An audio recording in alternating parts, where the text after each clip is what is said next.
A hospital room meant for healing turns into a cage when a pregnant woman on strict bed rest is repeatedly beaten with a belt by the mistress right on her hospital bed at her most vulnerable moment. What begins as cruelty behind a closed door quickly exposes a betrayal so cold it makes the fetal heart monitor falter and leaves the entire ward shaken. The husband does not stop it, he silently allows it. The mistress believes fear will erase the truth. But a desperate call reaches the one person they never expected, her father. He arrives calm, sets a trap, records their own words, and brings every wall down with evidence. Tell us where you are listening from, and leave a comment below. Stay with us. The arrest happens right in the hallway, and the truth hits harder than any blow. If you have ever been forced into silence, this story is for you. Lucia Hawthorne lay motionless on the narrow hospital bed, her body angled slightly to the left, as instructed by the obstetrician. She was 7 months pregnant, admitted 3 days earlier after severe abdominal pain and repeated uterine contractions. The diagnosis had been clear and frightening. Threatened preterm labor caused by prolonged psychological stress, absolute bed rest, continuous fetal heart monitoring, no unnecessary movement, no emotional agitation. The room was quiet in the way hospitals often were during late afternoon. The curtains filtered the daylight into a pale wash across the white walls. A monitor beside the bed emitted a steady rhythm, soft electronic beeps, marking the heartbeat of the baby inside her. Lucia kept one hand resting over her abdomen, not pressing, just feeling. Each sound anchored her to the fact that her child was still there. Her hospital gown was light blue, loose and clean, tucked beneath a thin white blanket that reached just below her ribs. An identification band circled her wrist. Her hair was unwashed, loosely tied, strands clinging to her temples. Her face carried exhaustion more than pain, the hollowed look of someone who had not slept properly in weeks. Stress had brought her here. Weeks of emotional pressure, isolation, and quiet fear. Her husband Richard had grown distant, his voice colder, his absences longer. And then there was Selena, the woman who had begun appearing in places Lucia never expected, in restaurants, in messages that arrived without a sender name, in whispered threats disguised as polite warnings. Lucia had tried to endure. She had believed silence would protect her child. It had not. A nurse had just finished a routine check and left the room, promising to return shortly. The door clicked shut. Footsteps faded down the corridor. Lucia exhaled slowly, trying to steady her breathing the way the doctor had taught her. Inhale through the nose. Exhale through the mouth. Calm the uterus. Protect the baby. The handle turned again. Lucia looked toward the door, expecting the nurse. Instead, Selena Vale stepped inside. She was dressed in a deep red fitted dress, the color stark against the sterile white of the room. Her blonde hair was perfectly straight, her makeup flawless. High heels clicked softly as she closed the door behind her and locked it with deliberate care. Lucia's fingers tightened around the blanket. Selena smiled, not warmly. It was a smile sharpened by control. "So, this is where you ended up," Selena said quietly, lying down, finally. Lucia tried to sit up, then stopped, pain flashing through her abdomen. She stayed still, eyes fixed on Selena, heart pounding louder than the monitor beside her. "You should not be here," Lucia whispered. Selena stepped closer, stopping at the side of the bed. She looked at the monitor, at the slow pulsing line that represented the baby's heart. Her expression hardened. "They told you to rest," she said, "because you cannot handle stress." "Funny, isn't it?" Lucia reached weakly toward the call button, mounted near the rail, but it was just out of reach. Selena noticed and gently pushed Lucia's hand back down onto the blanket. "Don't bother," Selena said. "No one is coming."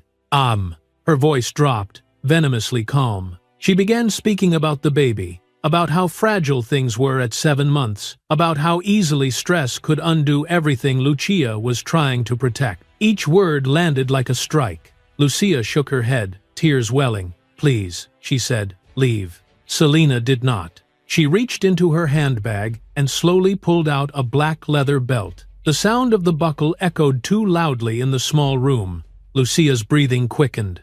Her hand flew to her stomach, instinctive, protective. "Stop," she whispered. Selina lifted the belt and brought it down sharply against Lucia's forearm. Lucia cried out, biting down on the sound as pain flared through her arm. The monitor beside her stuttered, the steady rhythm faltering for a moment before resuming at a faster pace. Selina struck again, then again, aiming at Lucia's arms and shoulders, areas half covered by the blanket, half exposed. Lucia curled inward as much as she could without moving her lower body, shielding her abdomen, her body trembling violently. "Quiet," Selina hissed. "You are not going to make a scene." Lucia sobbed, the sound breaking free despite her efforts. Tears streamed down her face. Her heart raced. The monitor beeped faster now, irregularly, reacting to the surge of stress hormones flooding her body. Selina leaned closer, lowering her voice. "You think lying here makes you untouchable? It doesn't. Not to me." She raised the belt once more, letting it fall across Lucia's upper arm, then paused, watching the monitor. The line spiked, then dipped. For a few terrifying seconds, the rhythm faltered. Lucia gasped, fear eclipsing pain. "My baby," she whispered. Selina's expression flickered, not with concern, but calculation. She stepped back, adjusted Lucia's blanket, smoothing it as if nothing had happened. She tucked the belt away. "Remember this," Selina said softly. "If you talk, if you try to fight, stress does the rest." She unlocked the door and glanced once more at the monitor before leaving. Lucia lay frozen, sobbing silently. Her arms burned, her body shook.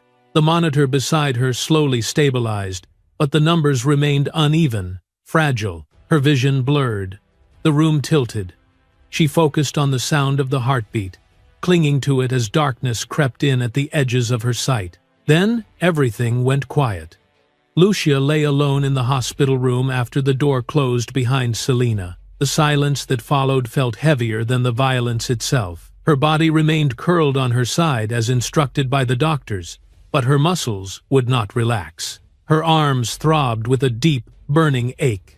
Her breathing was shallow and uneven.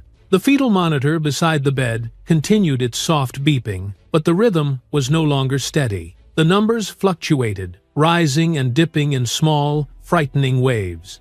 Lucia stared at the screen through blurred vision, terrified by every irregular sound. She placed both hands over her abdomen, whispering silently, begging her baby to stay strong. She tried to calm herself the way the nurse had taught her. Slow breathing, gentle focus, no sudden movement. But fear kept crashing back into her chest. Her heart pounded too fast. Sweat dampened her temples. Tears soaked into the pillow beneath her head.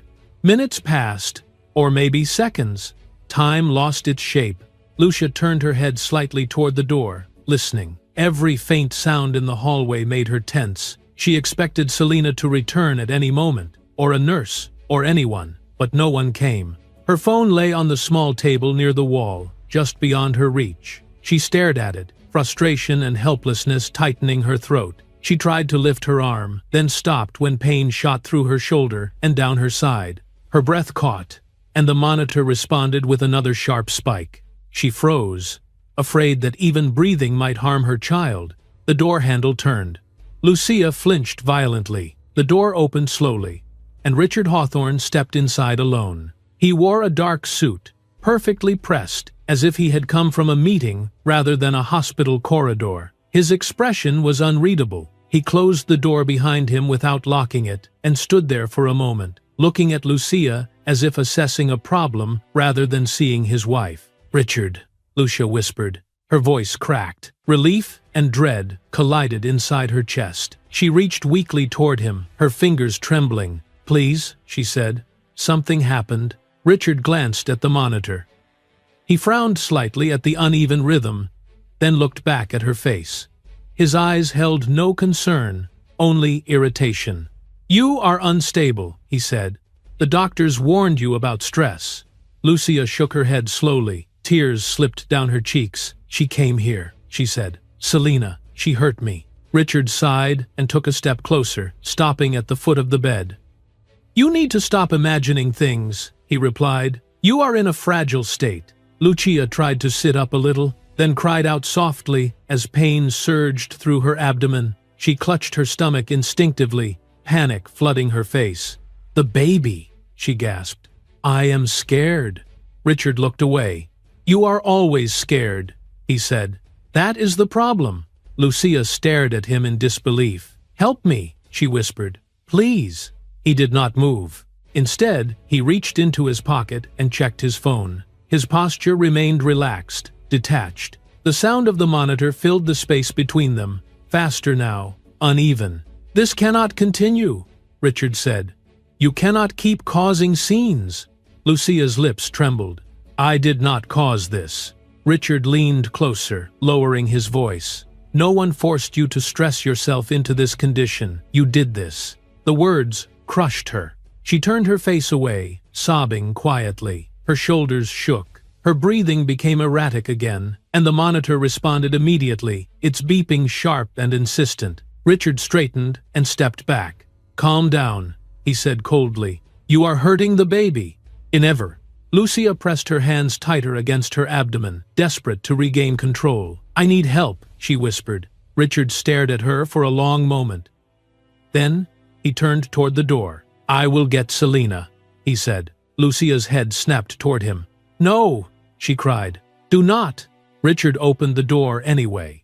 Seconds later, Selina Vale walked back into the room. She looked composed, untouched by guilt or fear. Her red dress stood out violently against the pale walls. She smiled when she saw Lucia's pale face and trembling hands. "You called?" Selina asked sweetly. Richard closed the door behind her and leaned against the wall. "She is hysterical again," he said. "Make it stop." Lucia stared at him in horror. "You said you would help me," she whispered. Richard did not answer. Selina approached the bed slowly. "I told you," she said softly. "Stress does the work for us. Is a W." She pulled the black leather belt from her bag again, letting it hang loosely from her fingers. Lucia shook her head, tears streaming freely now. "Please," she begged. "The baby." Selina did not hesitate. She struck Lucia's arm once, then again, quick and controlled. Lucia cried out, her body trembling violently as she curled inward, protecting her abdomen. Pain shot through her limbs. Her breath came in sharp gasps. The monitor reacted instantly, the rhythm jumping erratically. "Enough!" Richard said suddenly. Lucia looked up, hope flickering again. "Enough noise," Richard clarified. "Someone might hear."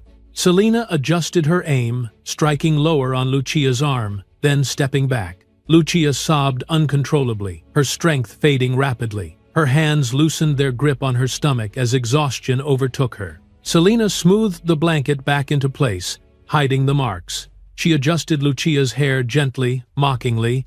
"There," she said. "Rest. To bid over." Richard stepped closer and looked down at Lucia's face.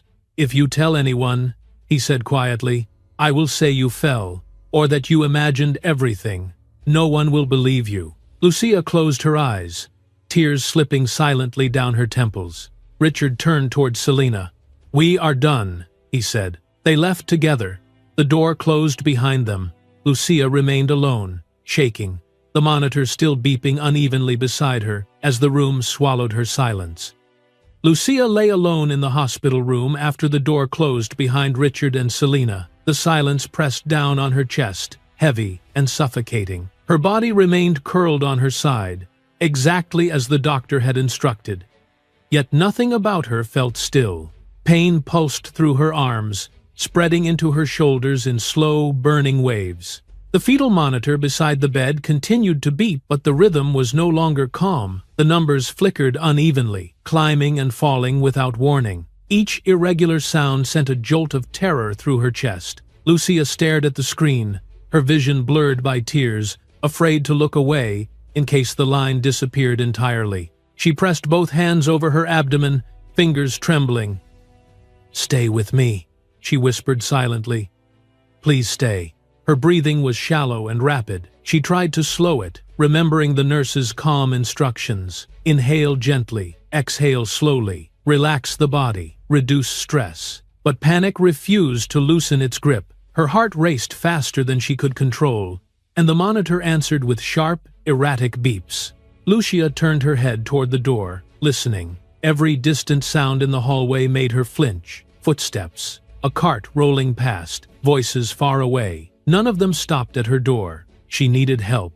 Her gaze drifted to the call button mounted near the bed rail. It was only a few inches away. Yet, it might as well have been across the room. She shifted her shoulders slightly, pain flashing instantly through her side. She gasped and froze, afraid the movement had already gone too far. The monitor spiked again. "No," she whispered. "I am sorry." She tried again, inching her arm forward. Her fingers brushed the edge of the blanket, then slipped. The effort sent another surge of pain through her abdomen, tight and crushing. Her breath hitched. Tears spilled freely now, soaking into the pillow.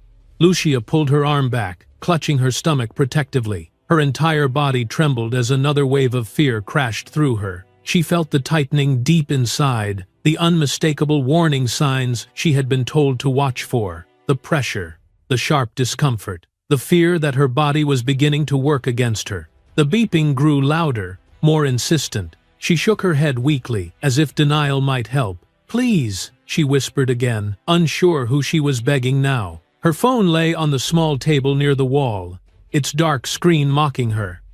She could see it clearly, but she could not reach it. She imagined dialing her father's number again, imagined hearing his voice, imagined safety. The thought hurt almost as much as the pain. Lucia squeezed her eyes shut as dizziness washed over her. The room tilted slightly, the ceiling swimming in and out of focus. She forced herself to breathe, counting silently, desperate to stay conscious. Her thoughts began to scatter. Fear tangled with confusion. Had she imagined it? Had it really happened? Her arms ached too much to deny it. The burning pain was real. The terror was real. The danger was real. A muffled sound came from the hallway, a cart rolling past her door. Lucia tried to call out. Her mouth opened, but only a faint, broken sound escaped her throat. It was swallowed instantly by the walls. She tried again, louder this time, but her voice cracked and failed. Her chest tightened painfully, breath coming in shallow gasps. The monitor responded immediately, the rhythm stuttering in alarm. Lucia felt herself slipping. She focused on the sound of the heartbeat, clinging to it as if it were a lifeline. Each beep became something she counted, something she held on to. 1, 2, 3, do not stop. Her hands trembled violently against her abdomen. Sweat dampened her skin despite the cool air in the room. Her hospital gown clung uncomfortably to her back. She turned her head again toward the door, hoping for movement, hoping for light, hoping for anyone. Nothing. Minutes passed, or seconds. Time dissolved into a blur of pain and fear. Another wave of tightness seized her abdomen, sharper than before. Lucia cried out softly, unable to stop the sound this time. Tears streamed down her face, her body shaking with the effort to endure. The monitor spiked again, the alarm tone sharper now, more insistent. It did not sound continuously, but it was enough to frighten her deeply. "I am sorry," she whispered again. "Please." Her vision narrowed. The edges of the room darkened, creeping inward. She felt light, almost detached from her body, as though she were floating above the bed. The sensation terrified her more than the pain. Lucia tried to move her legs, to ground herself, but the effort failed. Her body would not respond. Weakness spread through her limbs, heavy and numbing. Her breathing became uneven, shallow and quick. Each inhale felt insufficient. Each exhale felt like it might be her last. The room seemed too quiet, too still, as though the world outside had paused. The beeping from the monitor blurred together, rising and falling in uneven patterns. Lucia struggled to focus on it, afraid that if she stopped listening, it would stop too. She thought of her baby, small and fragile, dependent on her failing strength. The thought broke her completely. Fresh sobs shook her chest, though no sound escaped now. Lucia's head rolled slightly to the side. Her eyes fluttered. She fought to keep them open, terrified of what might happen if she let go. Another contraction gripped her, fierce and unforgiving. Her body tensed involuntarily, pain radiating outward. The monitor reacted instantly, the line jumping erratically across the screen. Then, slowly, the sensation began to fade. Lucia's muscles loosened against her will. Her hands slipped from her abdomen and fell weakly onto the blanket. Her breathing slowed, uneven, and shallow. The room dimmed further. The beeping softened. Her eyes closed. Lucia drifted into darkness as the monitor continued to record the fragile, unstable rhythm beside her. The door to Lucia's hospital room opened quietly as Nurse Emily Park stepped inside, pushing a small cart with medications and charts. She paused for a fraction of a second just beyond the threshold, her trained eyes scanning the space before she spoke. Something felt wrong immediately, though she could not yet say what. Lucia lay on her side, her body angled awkwardly, her face pale and damp with sweat. One arm rested limply on the blanket, fingers curled inward as if frozen mid-movement. Her breathing was shallow, uneven. The fetal monitor beside the bed emitted an irregular rhythm that made Emily's stomach tighten. "Mrs. Hawthorne?" Emily said softly. There was no response. Emily moved closer, setting the cart aside. She leaned over the bed and gently touched Lucia's shoulder. The skin was warm, clammy. Lucia stirred faintly, her eyelids fluttering but not opening. Emily glanced at the monitor. The numbers told a troubling story. The fetal heart rate showed repeated fluctuations within a short window of time. Not catastrophic, but not normal either. Especially not for a patient ordered to remain calm and still. Emily checked the chart clipped at the foot of the bed. Threatened preterm labor due to prolonged stress. Continuous monitoring. Avoid agitation at all costs. "This does not add up," Emily murmured under her breath. She reached for the call button to summon assistance, then stopped herself. Lucia's condition was unstable, but not yet an emergency. Calling loudly could increase stress, which would only worsen things. Emily chose a quieter approach. She adjusted the blanket slightly and noticed faint discoloration near Lucia's wrist. At first glance, it looked like pressure bruising, but Emily leaned closer, her brow furrowing. The mark was darker, uneven, inconsistent with IV placement or accidental contact. She gently lifted Lucia's arm a few inches, careful not to cause pain. Another bruise emerged along the upper arm, partially hidden beneath the sleeve of the hospital gown. Emily's pulse quickened. These were not medical bruises. Lucia moaned softly as her arm was moved. Emily immediately lowered it back into place and spoke gently. "It is all right. You are safe. I am here." Lucia's lips moved, but no words came out. Her brow tightened in distress. Emily straightened slowly and looked around the room. The door was closed. The chair near the window was empty. No flowers, no personal items beyond the essentials. She checked the visitor log on the wall. 2 entries earlier that day. Richard Hawthorne, Selina Vale. Emily's jaw tightened. She turned back to the monitor and scrolled through the recorded data. Her finger traced the timeline, noting the exact minute when the first major fluctuation appeared. It aligned precisely with the recorded visitor times. Her concern deepened. Emily stepped into the hallway and closed the door behind her gently. She pulled out her phone and called Dr. Matthew Klein, keeping her voice low. "I am with Mrs. Hawthorne," she said. "There are irregular fetal heart rate patterns that do not match spontaneous stress response. I also see unexplained bruising." There was a brief pause on the line. "Are you certain?" Dr. Klein asked. "Yes," Emily replied. "I believe there was external agitation, possibly physical." "I am on my way," he said. Emily returned to the room and resumed her calm, professional demeanor. She checked Lucia's vitals again, documenting everything carefully. Blood pressure elevated, pulse fast, signs consistent with acute distress layered on chronic stress. Lucia stirred again, eyes opening slightly this time. Her gaze was unfocused, glassy with fear. "Do not be afraid," Emily said quietly. "You are not in trouble." Lucia swallowed with effort. Her lips trembled. Emily leaned closer. "Did someone hurt you?" she asked softly. Lucia's eyes darted toward the door. Her breath hitched. She shook her head almost imperceptibly, then winced as if the motion caused pain. Tears slipped silently from the corners of her eyes. Emily did not press her further. She understood the fear that kept victims silent. Instead, she nodded slowly, offering reassurance without demanding words. "It is all right," Emily said. "You do not have to say anything right now." Indicodon. She adjusted the monitor sensors to ensure proper contact, then increased the frequency of observation within her allowed scope. Each action was precise, controlled, non-alarming. When Dr. Klein arrived minutes later, Emily briefed him quietly just outside the room. He listened intently, his expression growing grave as she pointed out the timestamps and the bruising patterns. Inside the room, Dr. Klein examined Lucia carefully. He confirmed Emily's observations. The physical signs did not align with accidental movement. Combined with the stress indicators, the conclusion was unavoidable. "There has been trauma," he said quietly to Emily. "Whether emotional or physical, it is significant." Emily nodded. "I believe both." Dr. Klein ordered additional documentation, instructing Emily to photograph the bruises discreetly for internal medical records. He also requested that the fetal monitoring data be preserved without alteration. "No changes," he said firmly.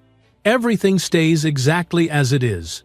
Emily followed his instructions to the letter. She recorded times, readings, observations, and actions taken. Each entry was factual, unemotional, precise. She knew how critical this documentation could become. Before leaving the room, Dr. Klein spoke gently to Lucia. "You are being monitored closely," he said. "Focus on resting. We are watching everything." Lucia nodded weakly, clutching the blanket with trembling fingers. After he left, Emily remained nearby, positioning herself at the station directly outside Lucia's room. She did not leave. She pretended to organize supplies, but her attention stayed fixed on the door. She glanced up at the ceiling and noticed something else. One of the hallway cameras appeared slightly misaligned, its lens angled away from the door it should have covered. Emily frowned. She made a mental note of it, then wrote it down privately. The pattern was becoming clear. Emily exhaled slowly, steadying herself. She had seen enough to know this was not an accident, and she had seen enough to know that someone was trying to make it look like one. She looked through the small window in the door at Lucia, lying pale and fragile, one hand resting protectively over her abdomen. The monitor continued its uneven rhythm, each beat a reminder of how close things had come to breaking. Emily straightened her shoulders. She would not let this be ignored. Lucia drifted back toward consciousness slowly, as if rising through deep water. The room felt distant at first, the sounds muffled and far away. Then pain returned in fragments, a dull ache in her arms, tightness in her abdomen, a dryness in her throat that made swallowing difficult. She opened her eyes. The ceiling above her blurred into focus, white and unfamiliar. The fetal monitor continued its uneven rhythm beside the bed. Each beep reminded her that she was still here, and that her baby still was too. Lucia shifted her gaze toward the window. Evening light had replaced the pale afternoon glow. Time had passed, though she did not know how much. Her body felt weak, drained, as if every ounce of strength had been pulled from her. A memory surfaced suddenly, sharp and frightening. Selena, the belt, Richard's cold voice. Her chest tightened as fear rushed back in. Lucia's breathing quickened. She tried to calm herself, remembering the nurse's instructions. Slow breaths, gentle focus, protect the baby. She placed one trembling hand over her abdomen. The movement sent a warning pulse of pain through her side, but she did not pull away. The phone. The thought came with urgency. Her eyes darted toward the small table near the wall. The phone was still there, lying face up. Close enough now. Someone must have moved it nearer while she was unconscious. Lucia swallowed hard and reached for it. Her fingers closed around the cool surface with difficulty. Her hands shook so badly that she nearly dropped it. She unlocked the screen and stared at the contact list, her vision swimming. One name stood out above the rest: Victor Hawthorne, her father. For a moment, doubt crept in. Fear of making things worse. Fear of retaliation. Fear that she would not be believed. Her grip tightened on the phone as another small contraction rippled through her abdomen, reminding her how fragile everything was. She pressed the call button. The phone rang once, twice. Lucia, Victor's voice answered immediately. The sound of it shattered her composure. Tears spilled freely as her breath hitched. "Dad," she whispered. Victor heard the fear instantly. His posture straightened on the other end of the line. "Where are you?" he asked. Are you safe? If yours— Lucia struggled to speak. Her throat felt tight, her words catching between sobs. I am in the hospital, she said. They said it was threatened preterm labor. I am scared. Victor's voice softened, but urgency threaded through it. What happened? He asked carefully. Lucia tried to explain, but the words came out broken. She came, she said. Selena, she hurt me. Richard let her. I think the baby is in danger. Her breathing became ragged as panic surged again. The monitor responded immediately, the rhythm faltering. Lucia, Victor said firmly, listen to me. Breathe slowly. You did the right thing calling me. She squeezed her eyes shut and tried to follow his voice, grounding herself in its steadiness. I do not know what to do, she whispered. You have already done it, Victor replied. Stay where you are. Do not confront anyone. I am coming. A sudden sound outside the room startled Lucia. Footsteps, voices. Her eyes flew to the door. Fear flooded her again. They might come back, she whispered urgently. They will not touch you again, Victor said. His tone changed, becoming controlled and resolute. I promise you. Lucia nodded weakly, even though he could not see her. Please hurry, she said. I am on my way now, Victor replied. I will handle everything. The call ended. Lucia lowered the phone slowly onto the blanket.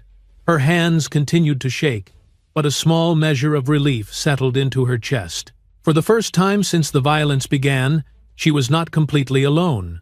Outside the hospital, Victor Hawthorne was already moving. He stood in his office, phone still pressed to his ear as the call disconnected. The city lights beyond the glass windows of the high-rise flickered to life as dusk fell. His jaw tightened, his hand clenched into a fist at his side. He had heard fear in his daughter's voice before, but never like this. Victor did not hesitate. He grabbed his coat and strode out of the office, issuing quiet instructions as he walked. Cancel my remaining meetings. Call Sophia Bennett. Tell her to meet me at the hospital immediately. His assistant scrambled to comply. As the elevator descended, Victor replayed Lucia's words in his mind. Threatened preterm labor. Hurt. Aloud. Each phrase sharpened his resolve. He knew the signs of danger. He knew when silence meant coercion. And he knew what power could do when it went unchecked. Victor stepped into the waiting car outside the building. The driver pulled away from the curb the moment the door closed. Hospital, Victor said, fast. As the city blurred past, Victor made another call. His tone was calm, but beneath it lay steel. I need a discreet security presence, he said. No uniforms, no announcements. I will explain when I arrive. He ended the call and leaned back, eyes closed briefly as he forced himself to think clearly. Rage would not help his daughter. Precision would. He considered the facts as he knew them. Lucia admitted for threatened preterm labor due to stress, a condition that demanded calm and protection. Instead, she had been subjected to further trauma. That alone was unacceptable. If there had been physical harm, the consequences would be severe. The car slowed as it approached the hospital entrance. Victor opened his eyes. He would not storm in. He would not alert those responsible. He would observe. He would gather information. And he would ensure that nothing was erased or hidden before the truth came out. Victor stepped out of the car and looked up at the hospital facade, its windows glowing against the darkening sky. Somewhere inside, his daughter lay frightened and injured, fighting to keep her child safe. He adjusted his coat and walked toward the entrance, his expression calm and unreadable. The night was only beginning. Victor Hawthorne entered the hospital without drawing attention. He did not raise his voice or announce his presence. He moved through the lobby with measured steps, his posture calm, his expression controlled. To anyone watching, he appeared to be an ordinary visitor arriving late in the evening. Inside, every thought was sharpened by purpose. He checked the directory briefly, then headed toward the maternity wing. The lights were dimmer there, the halls quieter. Nurses moved with soft efficiency, shoes barely making sound against the polished floor. Victor noted everything. The cameras mounted along the ceiling, the placement of security desks, the flow of foot traffic. He stopped at the nurse's station outside Lucia's room. I am Victor Hawthorne, he said quietly. "Lucia Hawthorne is my daughter." The nurse on duty glanced at the screen and nodded. "She is resting," she replied. "Her condition is being monitored closely." Victor inclined his head. "I would like to speak with the attending physician and the charge nurse," he said, privately. There was something in his tone that made the nurse comply without hesitation. Within minutes, Nurse Emily Park joined them, her expression cautious but steady. Dr. Matthew Klein arrived shortly after, carrying a tablet under his arm. Victor greeted them both with restrained politeness. "I appreciate your time," Victor said. "I am here to ensure my daughter is protected." "It's Nate." Dr. Klein studied Victor carefully. "Mrs. Hawthorne is stable at the moment," he said. "But there have been concerning developments." Emily spoke next. "There are signs that her stress levels were elevated beyond what we would expect," she said, "and physical indicators that do not align with accidental causes." Victor listened without interruption. His face revealed nothing, but his attention was absolute. "I need everything preserved," Victor said when she finished. "All medical records, all monitoring data, no alterations." Dr. Klein nodded.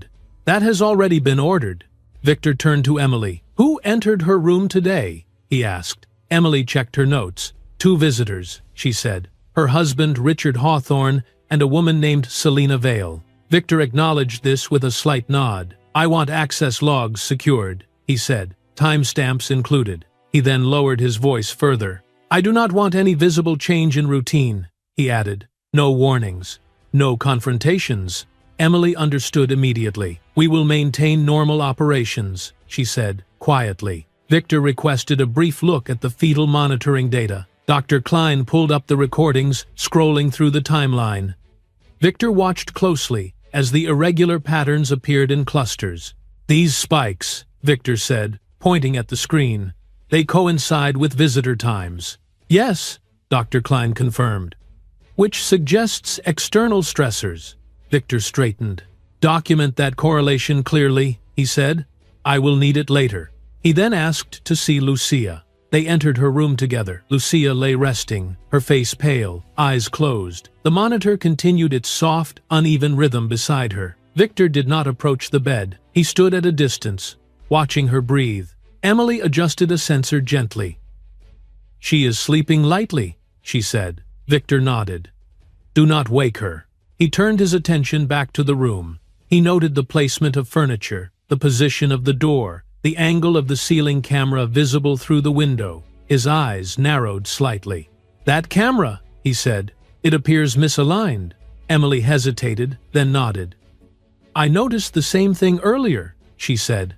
Victor did not comment further, but he filed the detail away. He stepped back into the hallway and made a quiet phone call. His voice was low, controlled. "I need immediate preservation of internal surveillance data," he said. "Yes, including secondary feeds and backup storage." He ended the call and turned back to Dr. Klein. "I will be arranging independent legal oversight," he said. "I want no data loss."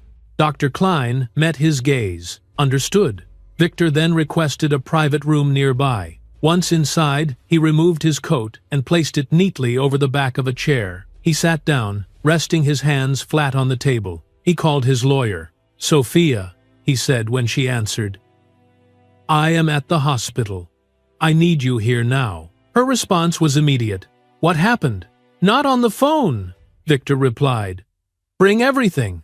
He ended the call and sat in silence for a moment, forcing himself to remain calm. Emotion would cloud judgment. Precision was required. Emily knocked softly and stepped inside. "Security has been adjusted as requested," she said, discreetly. Victor thanked her. "I want a clear record of everyone who approaches her room," he said. "No exceptions." Emily nodded and left.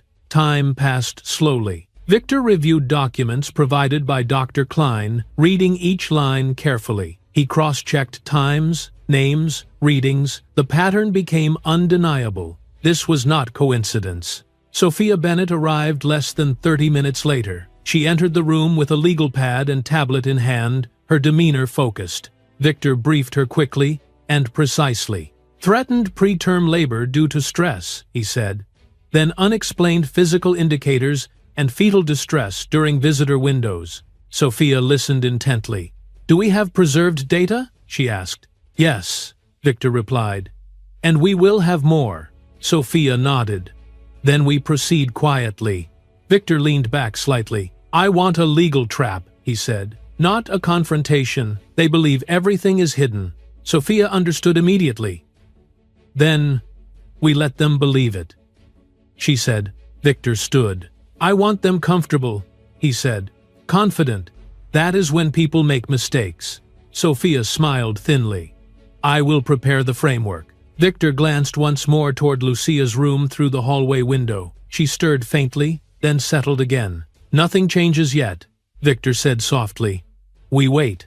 Outside, the hospital continued its quiet rhythm, unaware that every detail was now being watched, recorded, and protected. The trap was set.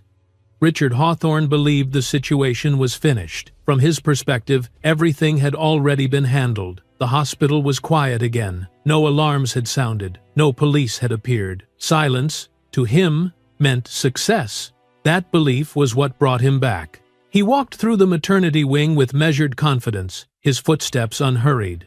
Beside him, Selina Vale moved with her usual poise, the deep red of her dress unchanged, her posture relaxed. She glanced around the hallway, noting the absence of staff nearby. "They bought it," she said quietly. "No one questioned anything." Richard nodded. "I told you, hospitals see this every day. Emotional women, complications, they assume." Selina smiled, especially when the husband stays calm. They stopped outside Lucia's room. The door was closed. The small window revealed only a dim interior. Richard checked the hallway once more before opening it. Inside, Lucia lay on her side, pale and still. Her eyes were half open, unfocused. The fetal monitor continued its soft, uneven rhythm. The sound filled the room like a nervous heartbeat. Lucia's gaze shifted toward the door when they entered. Fear flashed across her face. Her hands tightened over her abdomen instinctively. Selina closed the door behind them. "Relax," Selina said softly. "We are not here to cause trouble." Lucia did not respond. Her breathing quickened. Richard stepped closer to the bed.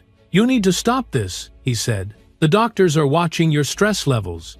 Lucia swallowed. "Please," she whispered. "Just leave me alone." Selina laughed quietly. "You see," she said to Richard, "she always plays the victim." Lucia's eyes darted toward the door, then back to them.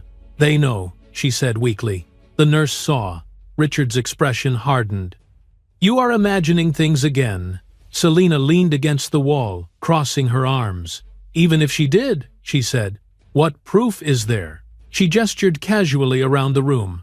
"No marks anyone can see. No witnesses." Lucia flinched. Richard glanced at the monitor, then back at Lucia. "You need to cooperate," he said. "If you keep making noise, you will only make this worse for yourself." Lucia shook her head slowly. Tears slipped down her temples. "I was hurt," she said. "You let it happen."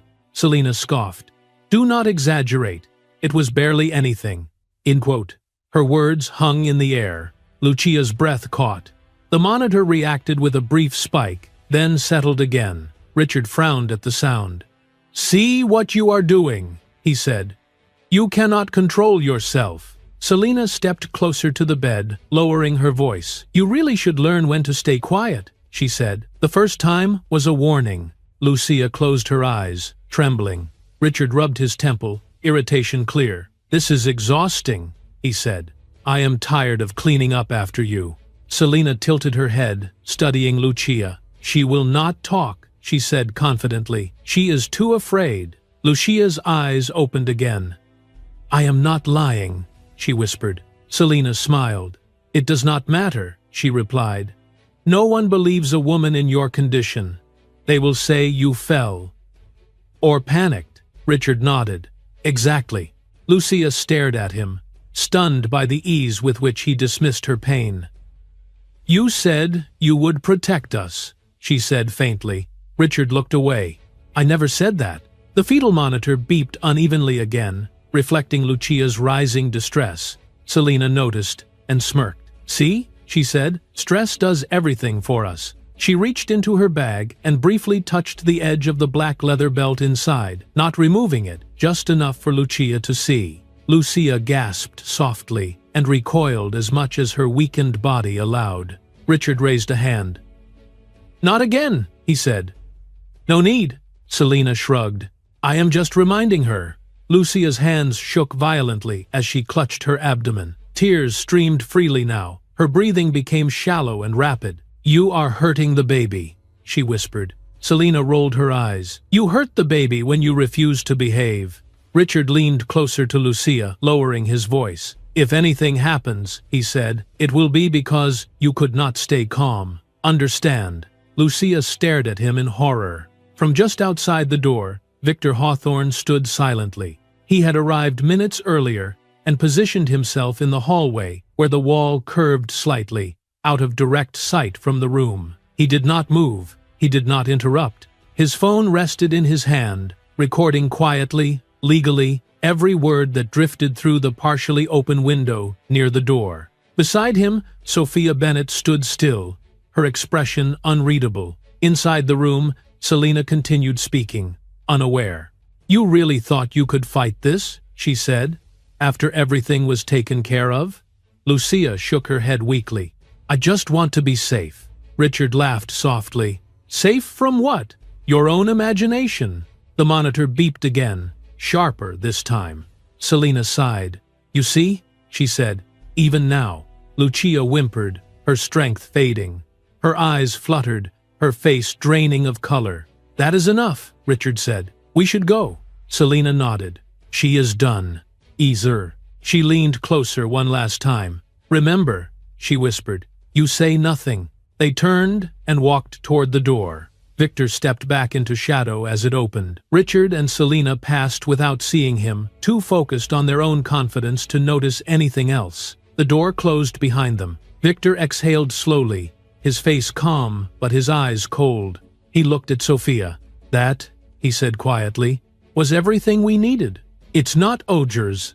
Inside the room, Lucia lay shaking, unaware that the words spoken over her bed had just sealed their fate. The hallway outside Lucia's room shifted from quiet to tense in a matter of seconds. Victor Hawthorne stepped forward as the door closed behind Richard and Selina. His posture was calm, his movements deliberate, but the authority in his presence was unmistakable. Sophia Bennett moved beside him, already dialing a number on her phone. "Now," Victor said quietly. Sophia ended the call and nodded. "They are on their way." Victor turned toward the nurse's station. "Please ask security to remain nearby," he said. "There is going to be a formal intervention." The charge nurse looked at him, startled by the firmness in his voice, but complied immediately. Victor then entered Lucia's room. Lucia lay trembling on the bed, tears streaking her face. Her breathing was uneven, shallow, her hands still clutched over her abdomen. The fetal monitor continued its unstable rhythm, a constant reminder of how fragile the situation remained. Victor approached slowly, stopping at the side of the bed. He did not touch her at first. He lowered himself to her eye level. "Lucia," he said softly, "you are safe now." Her eyes widened when she recognized his voice. Confusion and relief collided in her expression. "Dad?" she whispered. "I am here," Victor replied. "No one will hurt you again." Sophia stepped inside behind him, followed by Nurse Emily Park and Dr. Matthew Klein. The room filled with quiet urgency rather than chaos. Emily moved to Lucia's side immediately, checking her vitals and adjusting the monitor sensors. "Breathe slowly," she said gently. "You are not alone." Lucia nodded weakly, tears still falling. Victor straightened and turned toward the door as footsteps approached from the hallway. 2 uniformed police officers entered, followed by hospital security and an administrator. Their presence transformed the room instantly, shifting it from a private space into a place of accountability. The administrator cleared his throat. "Mr. Hawthorne," he said, "we were informed of a serious concern." Victor met his gaze. "You were informed correctly," he said. "There has been violence against a patient under your care." The administrator's face paled. Sophia stepped forward and spoke calmly. "We are invoking patient protection procedures," she said. "All evidence has been preserved." One of the officers nodded. "We are here to assess and secure the situation," he said. Victor gestured toward the monitor and then toward Lucia's arms. "The patient was admitted for threatened preterm labor caused by prolonged stress," he said. "While under strict orders to remain calm, she experienced additional trauma." Emily stepped forward with a tablet in her hands. "These are the recorded fetal heart rate fluctuations," she said. "They align precisely with the times of 2 visitors." She tapped the screen, showing the timestamps. Dr. Klein spoke next. "The physical marks observed are inconsistent with accidental movement," he said. "They indicate external force." The room fell silent. The officers exchanged a glance. Sophia added, "There is also an audio recording obtained legally in a public hallway area." Victor held up his phone. "This device recorded statements made moments ago," he said. "Statements that confirm intent, coercion, and awareness of harm." The administrator swallowed hard. "Where are the individuals involved now?" he asked. Victor replied without hesitation. "They are still on the floor. They believe nothing has changed." The officers moved swiftly. Moments later, raised voices echoed faintly from the hallway. The sound of hurried footsteps followed, then the unmistakable click of handcuffs. Selina Vale was the first brought back into view. Her confidence had evaporated. Her face was pale, her posture rigid as officers guided her forward. The red dress that once radiated control now seemed garish under the hospital lights. Richard Hawthorne followed, his expression shifting rapidly from irritation to disbelief as he saw Victor standing beside Lucia's bed. "What is this?" Richard demanded. "You cannot be serious." Victor did not respond. An officer spoke calmly. "You are being detained for questioning regarding an alleged assault on a hospitalized patient." Selina shook her head sharply. "This is ridiculous," she said. "She is unstable." Lucia flinched at the sound of her voice. Emily immediately stepped closer, shielding Lucia slightly. Sophia addressed Selina evenly. "You may refrain from further statements," she said. "Your words have already been recorded." Selina's mouth fell open. "Recorded?" she repeated. Richard looked at Victor, anger flashing. "You set us up," he said. Victor's gaze was steady. "You spoke freely," he replied. "I simply listened." "Azaten." The officer turned Selina slightly, holding up a clear evidence bag containing the black leather belt. "This was recovered," he said. "Do you recognize it?" Selina's eyes darted away. The administrator looked visibly shaken. "This occurred in our facility," he said quietly. Victor nodded. "Which is why transparency is essential," he replied. "From this moment forward, nothing is hidden." The officers led Richard and Selina toward the door. Selina twisted back, fury and fear contorting her features. "This is not over," she snapped. Victor did not react. Once they were gone, the room seemed to breathe again. Lucia lay still, shock written across her face. Her hands trembled as Emily guided her breathing, speaking softly, grounding her in the present. "You did very well," Emily said. "You are safe." Dr. Klein adjusted the monitor again. The rhythm slowly began to stabilize as Lucia's breathing eased.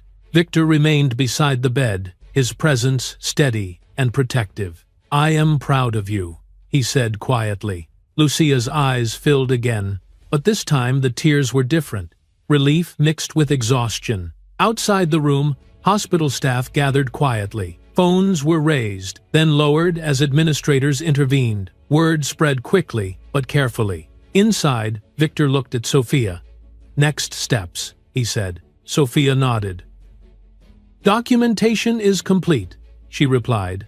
"Law enforcement has custody. The situation is now public." Victor turned his attention back to Lucia. "Rest," he said gently. "The hardest part is over." Lucia closed her eyes, breathing more evenly now, the monitor reflecting a calmer rhythm beside her. For the first time since she had been admitted, the room felt like a place of healing rather than harm. And beyond its walls, the truth was already moving, impossible to stop. The news spread before morning. By the time the sun rose over the city, the hospital incident was no longer a private matter. Patrol cars had come and gone during the night. Statements were taken. Evidence was logged. By dawn, Richard Hawthorne and Selina Vale were no longer free to walk away from what they had done. Lucia remained in her hospital room, guarded quietly, shielded from reporters and unnecessary questions. The fetal monitor beside her bed now showed a more stable rhythm, though doctors warned that the danger was not entirely past. Stress still carried consequences. Protection remained essential. Downstairs, the legal process began to move with precision. Richard sat in a small interview room at the police station, his suit wrinkled, his confidence stripped away. The metallic hum of fluorescent lights filled the space. Across from him sat two investigators, their expressions neutral, their questions measured. "You were aware your wife was admitted for threatened preterm labor," one officer said. "Correct." Richard nodded stiffly. "Yes. And you understood that stress or agitation could place the fetus at risk?" "Yes." "Despite that knowledge, you allowed another individual to enter her room and cause distress." Richard clenched his jaw. "She was emotional," he said. "Unstable. Isdao." The officer slid a tablet across the table. "This audio recording captures you, acknowledging the harm and instructing her to remain silent." Richard's eyes flicked to the screen, his face drained of color. At another desk down the hall, Selina Vale sat with her arms folded tightly across her chest. Her heels had been removed. Her red dress looked out of place in the sterile room. An officer placed a sealed evidence bag on the table between them. "Do you recognize this?" the officer asked. Selina looked away. "I do not know what you are implying." The officer tapped the bag. "It was recovered from your belongings. It matches marks documented on the victim." Selina's lips pressed into a thin line. "She provoked me," she said sharply. "She lies." The officer did not react. "Your statements at the hospital contradict that claim." By midday, formal charges were prepared. Assault of a vulnerable patient, endangerment of an unborn child, coercion, conspiracy to conceal harm. The severity of the charges shifted the tone immediately. At the courthouse, Victor Hawthorne arrived with Sophia Bennett at his side. He moved calmly through the steps, his presence drawing quiet attention. He did not speak to reporters. He did not acknowledge cameras. His focus remained singular. Inside the hearing room, the air felt heavy with consequence. Lucia was not present. On medical advice, she remained under care, her condition too fragile for public proceedings. Instead, her voice entered the room through documentation, recordings, and sworn medical testimony. Dr. Matthew Klein testified first. He explained the diagnosis, the risk factors, and the timeline. He described the correlation between fetal distress and visitor presence. He spoke clearly, clinically, without emotion. Nurse Emily Park followed. She presented her observations, the bruising patterns, the misaligned camera, the fear she had seen in Lucia's eyes. Her voice did not waver. The judge listened intently. The audio recording was played next. Richard's voice filled the room, calm and dismissive, acknowledging silence, control, and consequences. Selina's voice followed, taunting, confident, careless. The effect was immediate. Selina sat rigid, her earlier bravado gone. Richard stared straight ahead, his expression fixed, his hands clenched. The prosecutor spoke next, outlining the legal implications. "This was not a moment of lost temper," she said. "It was a deliberate act carried out against a woman ordered to remain calm for the safety of her unborn child. The risk was known. The harm was foreseeable." Defense attorneys attempted to respond, citing emotional instability, misinterpretation, stress-induced hallucination. The arguments fell flat against the weight of evidence. Victor remained silent throughout. When it was his turn to speak, he rose slowly. "My daughter did not ask for power," he said evenly. "She asked for safety. She did not seek conflict. She sought to protect her child. What happened to her was not a misunderstanding. It was a choice." The judge nodded once. Temporary rulings were issued swiftly. Selina Vale was remanded into custody pending trial, denied immediate release due to risk of witness intimidation. Richard Hawthorne was placed under strict supervision, his access to Lucia legally revoked, his assets temporarily frozen pending investigation. Outside the courthouse, reporters gathered as the defendants were escorted away. Selina avoided the cameras, her face hidden. Richard walked stiffly, his name already trending across news platforms. Headlines followed within hours. Hospital assault shocks city. Pregnant patient targeted during medical crisis. Evidence reveals coordinated abuse. The narrative shifted decisively. At the hospital, Victor returned to Lucia's room as evening approached. He stood quietly at her bedside, watching her breathe. The monitor continued its steady rhythm, fragile but strong. Sophia updated him softly. "The court accepted all preliminary evidence," she said. "The next phase will proceed quickly." Victor nodded. "Good." Lucia opened her eyes slightly when she sensed his presence. "Is it over?" she whispered. "The truth is out," Victor replied. "That part is finished." Tears slid quietly from Lucia's eyes. Her body trembled, exhaustion finally releasing what fear had held tight. Victor placed his hand gently over hers, careful not to startle her. "You did not fail," he said. "You endured." Outside the room, the hospital resumed its routines. Inside, the balance of power had shifted completely. Richard Hawthorne's influence collapsed in real time. Business partners distanced themselves. Accounts were suspended, invitations withdrawn. The image he had built fractured under scrutiny. Selina Vale's name became synonymous with disgrace. Former allies vanished. Public sympathy evaporated. Neither could escape what had been recorded.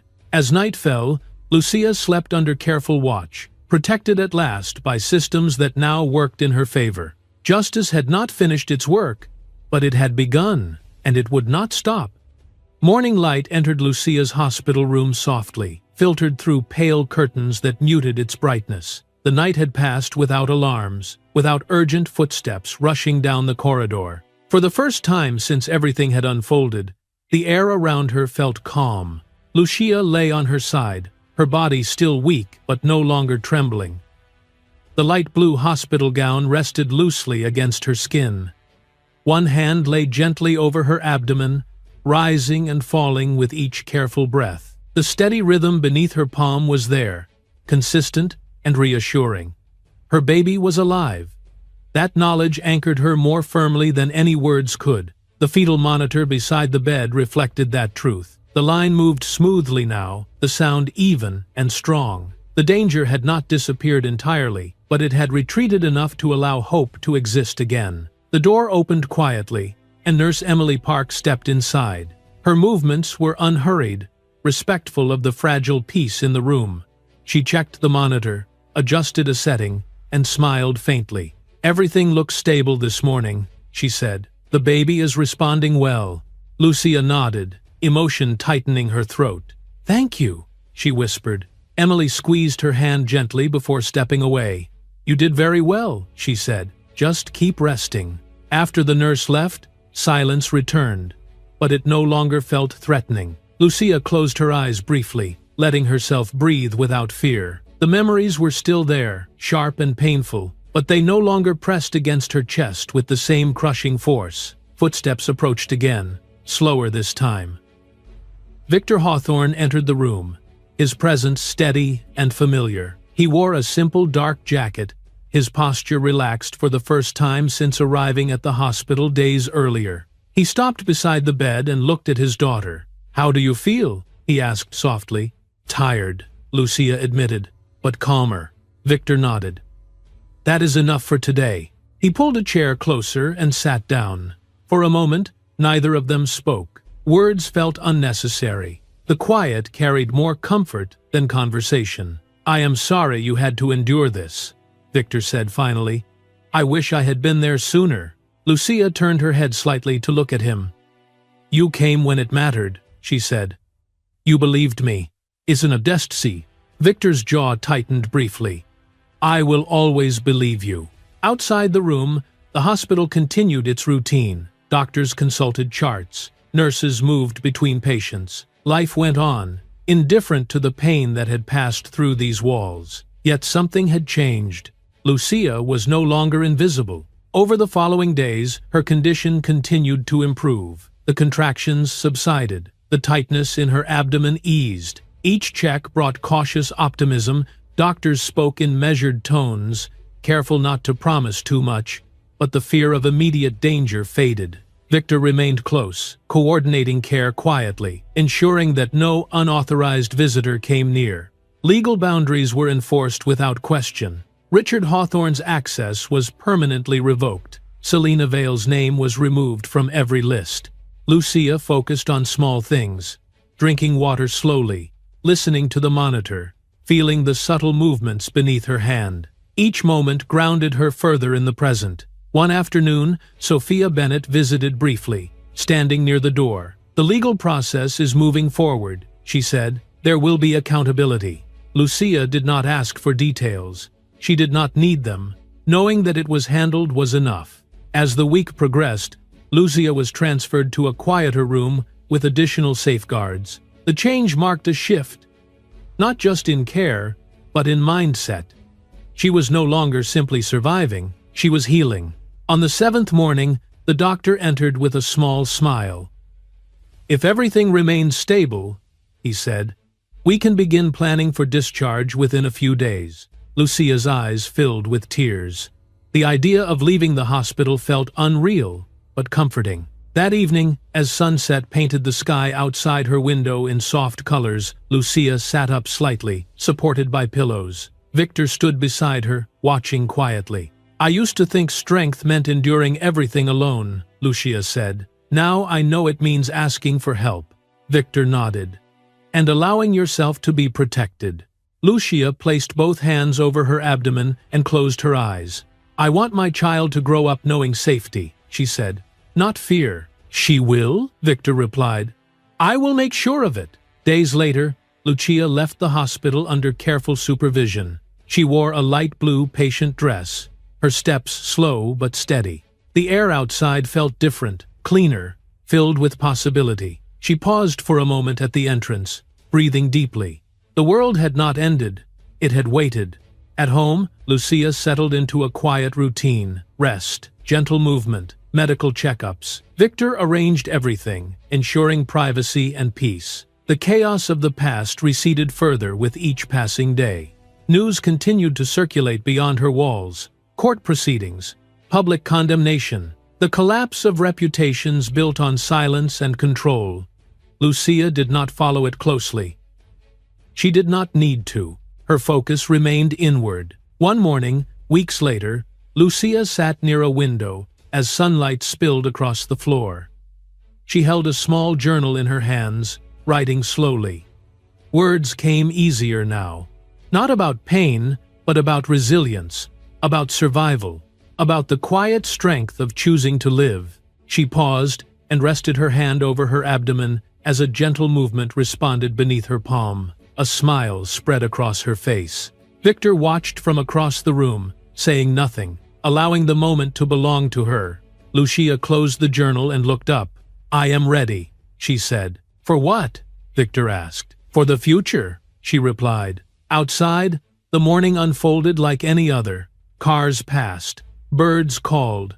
Life continued. Inside, a woman who had been broken and silenced now sat whole again, carrying not just a child, but a future shaped by truth, protection, and healing. The past no longer defined her. The steady rhythm of life did.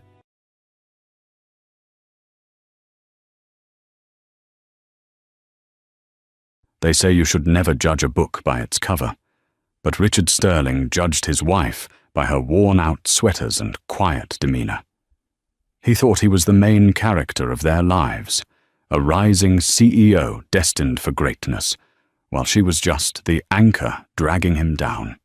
He cheated, he lied, and eventually he threw her out on the street to make room for a younger, flashier mistress. He thought he had won. But Richard forgot one crucial detail. In the game of chess, the queen is the most powerful piece on the board.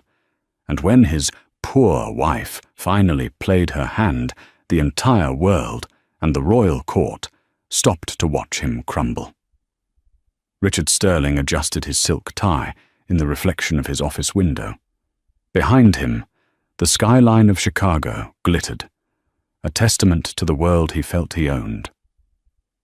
At 34, he was the regional director for Apex Logistics, a man who drove a Porsche, wore bespoke Italian suits, and had just secured a merger that would likely fast-track him to the C-suite.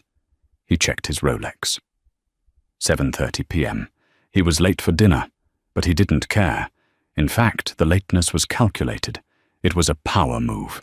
Tonight was his 5th wedding anniversary with Jenny. Just thinking about her made Richard sigh with irritation. Jenny. Not Genevieve or Jennifer, just plain boring Jenny.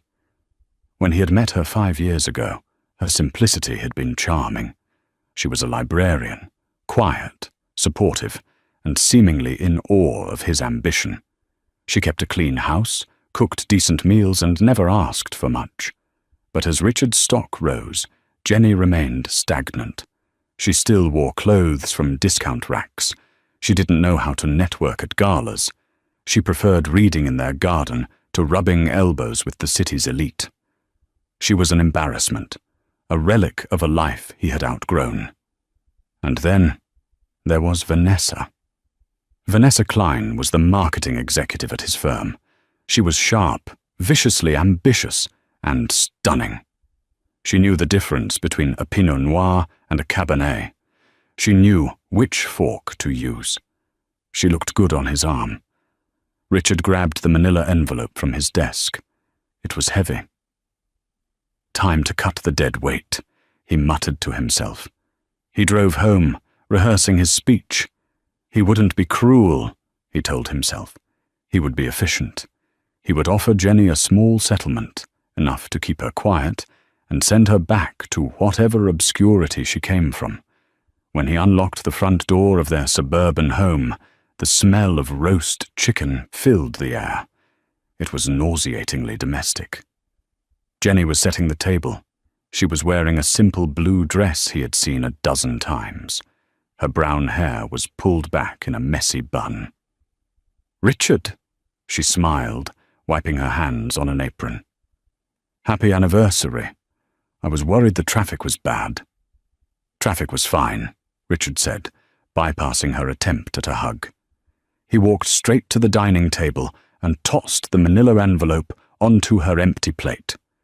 It landed with a heavy thud, sliding into the wine glass. Jenny froze. Her eyes, a striking shade of violet that Richard used to love but now found unsettling, darted from his face to the envelope. "What is this?" she asked, her voice barely a whisper. Did you buy us a vacation home? Is it the deed?" Richard laughed, a cold, barking sound. "Open it, Jenny." Her hands trembled as she undid the clasp. She slid the papers out. The bold text at the top screamed at her. "Petition for dissolution of marriage." She didn't scream. She didn't cry immediately. She just stared at the legal jargon. "Divorce?" "Richard, why? Is it because I burnt the roast last week? I can learn to cook better. I can—" "Stop!" Richard snapped, pouring himself a glass of the expensive wine she had bought, likely with money she saved from coupons. "It's not the roast, Jenny. It's you. Look at you. Look at this house. It's mediocre. You are mediocre." "I love you," she said, the tears finally spilling over. "I've supported you since you were a junior analyst. I paid the rent when you were studying for your MBA." "And I'm grateful," Richard said, his tone devoid of gratitude. "But I've evolved. You haven't. I need a partner who fits my future, not a relic of my past. I need someone who can stand next to me at a board meeting, not someone who looks like they just walked out of a bake sale." Jenny gripped the edge of the table. "Is there someone else?" Richard smirked. He didn't see the point in lying.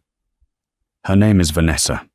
She's smart, successful, and she understands my world. She's moving in on Monday." The air left the room. Jenny looked as if he had physically struck her. "Monday? Richard, this is my home, too. My name is on the lease." "Actually," Richard pulled a second document from his pocket. I spoke to the landlord. Since I pay the rent, he's agreed to transfer the lease solely to me, effective immediately. And as for the prenup— We didn't sign a prenup, Jenny whispered. No, Richard leaned in, his eyes gleaming with malice. But since you have no income, no assets, and no lawyer, I'm offering you a one-time payment of $10,000. Take it, sign the papers, and leave tonight. If you fight me, I will drain every penny I have into legal fees just to ensure you get absolutely nothing. Jenny looked at him. For a second, Richard thought he saw something shift in her eyes. The sadness vanished, replaced by a strange, icy calm. It was a look he had never seen on her face before. It was almost regal. $10,000, she repeated slowly. For 5 years of my life. Take it or leave it, Richard checked his watch. Vanessa is coming over in an hour to measure the windows for new drapes. I want you gone before she gets here. Jenny stood up. She didn't shout. She didn't throw the roast chicken at him. She simply walked to the envelope, pulled out a pen from her apron pocket, and signed the papers with a flourish. You're making a mistake, Richard, she said softly. The only mistake I made was marrying a nobody, he retorted. Jenny placed the pen down. I will pack my things, but remember this moment. Remember that you wanted this. She turned and walked up the stairs, her head held unnaturally high. Richard poured himself another drink, feeling a surge of victory. He had expected begging. He had expected a scene. But Jenny, as always, was weak. She had folded instantly. He had no idea that upstairs, Jenny wasn't crying. She was reaching under her bed to pull out a dusty, leather-bound trunk that had been locked for 5 years. She dialed a number on a burner phone she kept hidden in a hollowed-out book. It's time, she said into the receiver, speaking in flawless French. He broke the contract. I'm coming home. The transition was brutal and immediate. By 9:00 p.m., Jenny was gone. She had taken only 2 suitcases, leaving behind the furniture, the kitchenware, and the life she had built. At 9:15 p.m., Vanessa Klein walked in. Vanessa was everything Jenny wasn't. She was blonde, loud, and smelled of expensive Chanel perfume. She walked into the house like she was conquering a small country. God, it smells like suburbia in here. Vanessa wrinkled her nose, kicking off her red stilettos. She looked at the dining table where Jenny's anniversary dinner still sat cold. You, roast chicken. How 1950s. It's over, babe. Richard came up behind her, wrapping his arms around her waist. She signed. She's gone. Vanessa turned in his arms, a predatory grin on her face. Did she cry? Did she beg? She knew better. Richard laughed. She took the 10 grand and ran. Probably going back to her parents' trailer park in Idaho, or wherever she said she was from. Good. Vanessa kissed him. Now let's get rid of all this junk. I want modern furniture, sleek, white leather, and we need to get ready for the gala. The gala. The Silverleaf Charity Ball was the event of the season. It was hosted by the mysterious Foundation of European Heritage, a massive philanthropic organization that had just opened a headquarters in Chicago. Every major CEO, politician, and socialite would be there. Tickets are $5,000 apiece, Richard said, a hint of worry in his voice. The divorce settlement and the new lease were eating into his cash flow. Richard, Vanessa scolded, you have to spend money to make money. If you want to be CEO of Apex, you need to be seen at the Silver Leaf. I heard a rumor that a European diplomat is going to be there. Maybe even royalty. Richard's eyes lit up. Royalty? Some duchess or countess connected to the foundation. Vanessa waved her hand dismissively. Who cares who she is? The point is, the networking potential is insane. We are going, and I need a dress that screams future CEO's wife. The next 2 weeks were a blur of spending and renovation. Richard burned through his savings to appease Vanessa. They bought new art, a new car for her, and tickets to the gala. Richard didn't hear a peep from Jenny. The $10,000 check he wrote her hadn't even been cashed yet. "She's probably too embarrassed to go to the bank," Vanessa laughed one morning over coffee. "Imagine being that pathetic." But strange things started happening at Richard's office. On Tuesday, Richard was called into a meeting with the senior partners. He expected a promotion. Instead, he was met with grim faces. "Richard," the CEO, Mr. Henderson, said, "we lost the Kensington account." Richard froze. The Kensington account was his biggest client. "What? Why? I just took them to golf last week." "They pulled out this morning," Henderson said, sliding a letter across the desk. "They cited ethical concerns regarding leadership, specifically your leadership." "My leadership?" Richard sputtered. "I've increased their profits by 15%. "They didn't elaborate," Henderson sighed. "But that's a $20 million loss, Richard. You're on thin ice. Fix it or you're out." Richard stormed out of the office, furious. He called his contact at Kensington, but the number went straight to voicemail. When he got home, Vanessa was in a rage. "My credit card was declined," she shrieked. "I was trying to buy the earrings for the gala, and the card was declined, Richard. Do you know how humiliating that is?" "It's a glitch," Richard lied, wiping sweat from his forehead. He checked his bank account on his phone. His balance was red. -4,000. He clicked on the transaction history. It wasn't identity theft. It was the divorce lawyer fees, the lease transfer fees, the furniture, the car payments. He was bleeding money. "I'll fix it," Richard snapped. "Just wear the earrings you already have." "I don't recycle jewelry, Richard." Vanessa threw a pillow at him. Richard sat on the white leather sofa, head in his hands. He needed a win.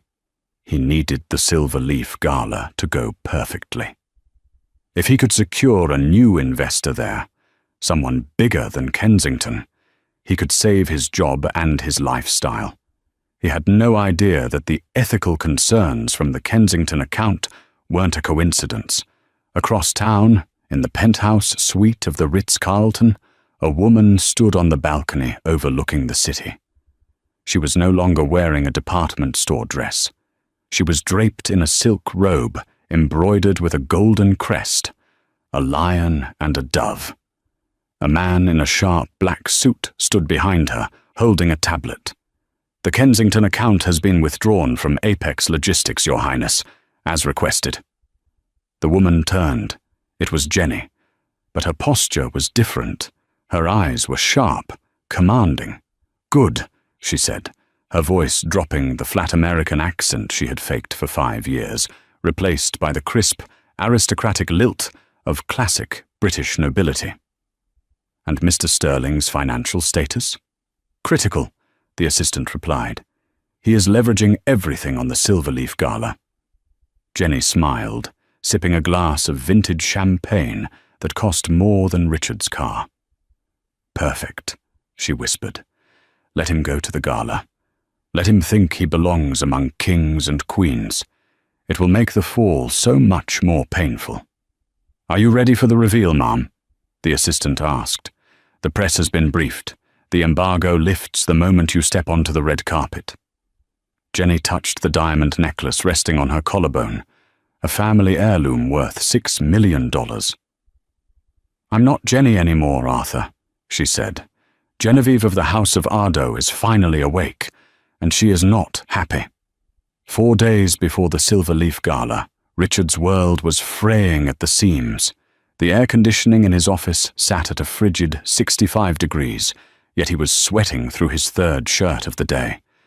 He stared at his computer screen. Another client had just cancelled. This time it was Sterling Cooper Investments, a mid-sized firm that Richard had personally cultivated for 3 years. The email was brief. Due to a realignment of our corporate values, we are severing ties with Apex Logistics, effective immediately." "Realignment of values," Richard hissed, slamming his fist on the desk. It was the same vague excuse Kensington had used. It smelled like sabotage. His phone buzzed. It was Vanessa. "Babe, the caterer for the pre-gala cocktails needs a deposit. 5 grand. Which card should I use?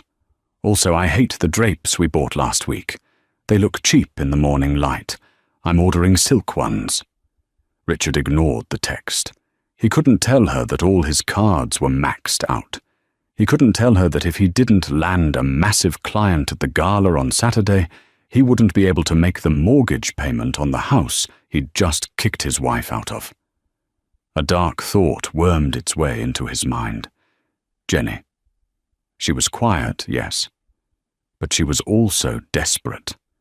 What if she talked? What if she went to the press about how he discarded her? In the current climate, a CEO abandons loyal wife for younger mistress headline could be the final nail in his professional coffin. He needed insurance. He needed dirt on her. Richard opened a private browser window and searched for Cheap Private Investigator Chicago. He found a guy named Barry Gibbs, whose office was above a pawn shop and smelled like stale cigar smoke. "I need you to dig into my ex-wife, Jennifer Sterling," Richard said, sliding a photo of Jenny across the scarred desk. It was a picture from a barbecue years ago. She looked plain, wearing no makeup and a faded t-shirt. Maiden name Ardo. Find her skeletons. Did she steal from a previous employer? Does she have a secret drug habit? Anything I can use to keep her quiet. Barry Gibbs looked at the photo, then at the $500 cash Richard put on the table. Ardo. Sounds French. I'll have a file by Friday. Richard left feeling a marginal sense of control. Jenny was a nobody. Everyone had secrets. Once he found hers, he would own her. Friday arrived. Richard met Gibbs in the back booth of a greasy diner. The investigator looked rattled. He hadn't shaved, and his eyes were darting around the room. "You didn't tell me," Gibbs whispered angrily, leaning across the table. "Tell you what? Did you find something? Is she a junkie?" Richard asked eagerly. "I found nothing," Gibbs said, pushing the $500 back toward Richard. "Here, take your money. I'm off the case." "What? Why?" "Look, buddy, I ran her social security number. I ran her maiden name. You know what I got? A digital brick wall." Gibbs lowered his voice to a terrified hiss. "Her file is sealed. Not just expunged record, sealed. I'm talking Department of State, Level 5 security clearance, sealed.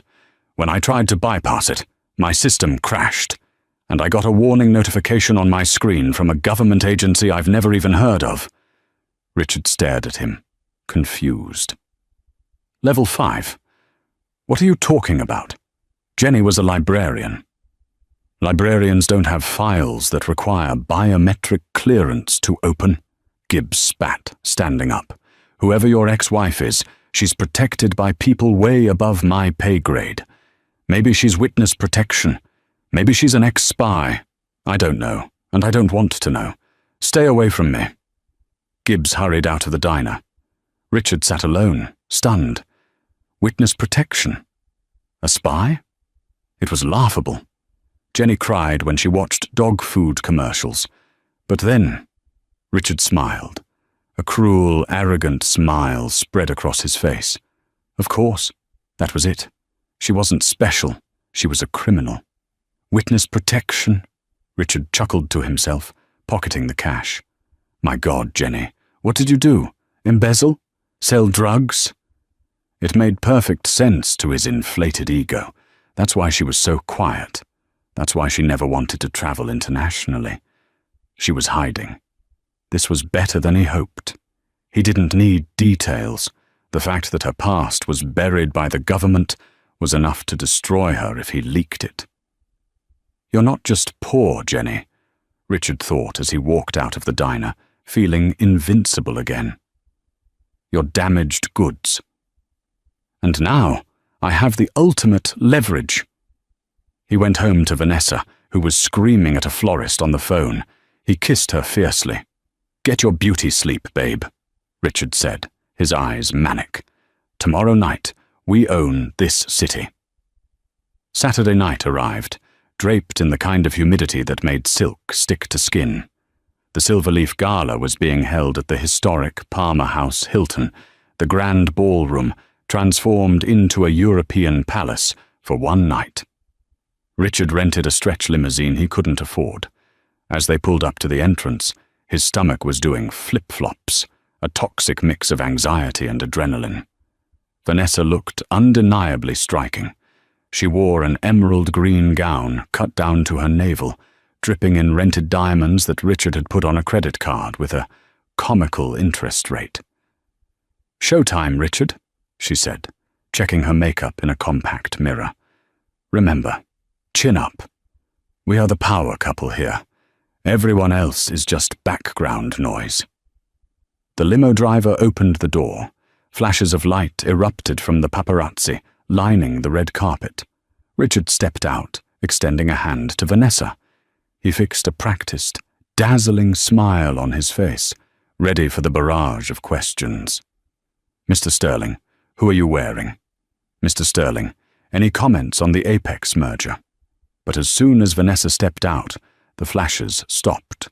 The photographers lowered their cameras, looking past Richard and Vanessa toward the next car in line, a sleek, black Rolls-Royce Phantom with diplomatic flags on the fenders. "Move it along, folks," a security guard with an earpiece muttered to Richard, gesturing toward the entrance.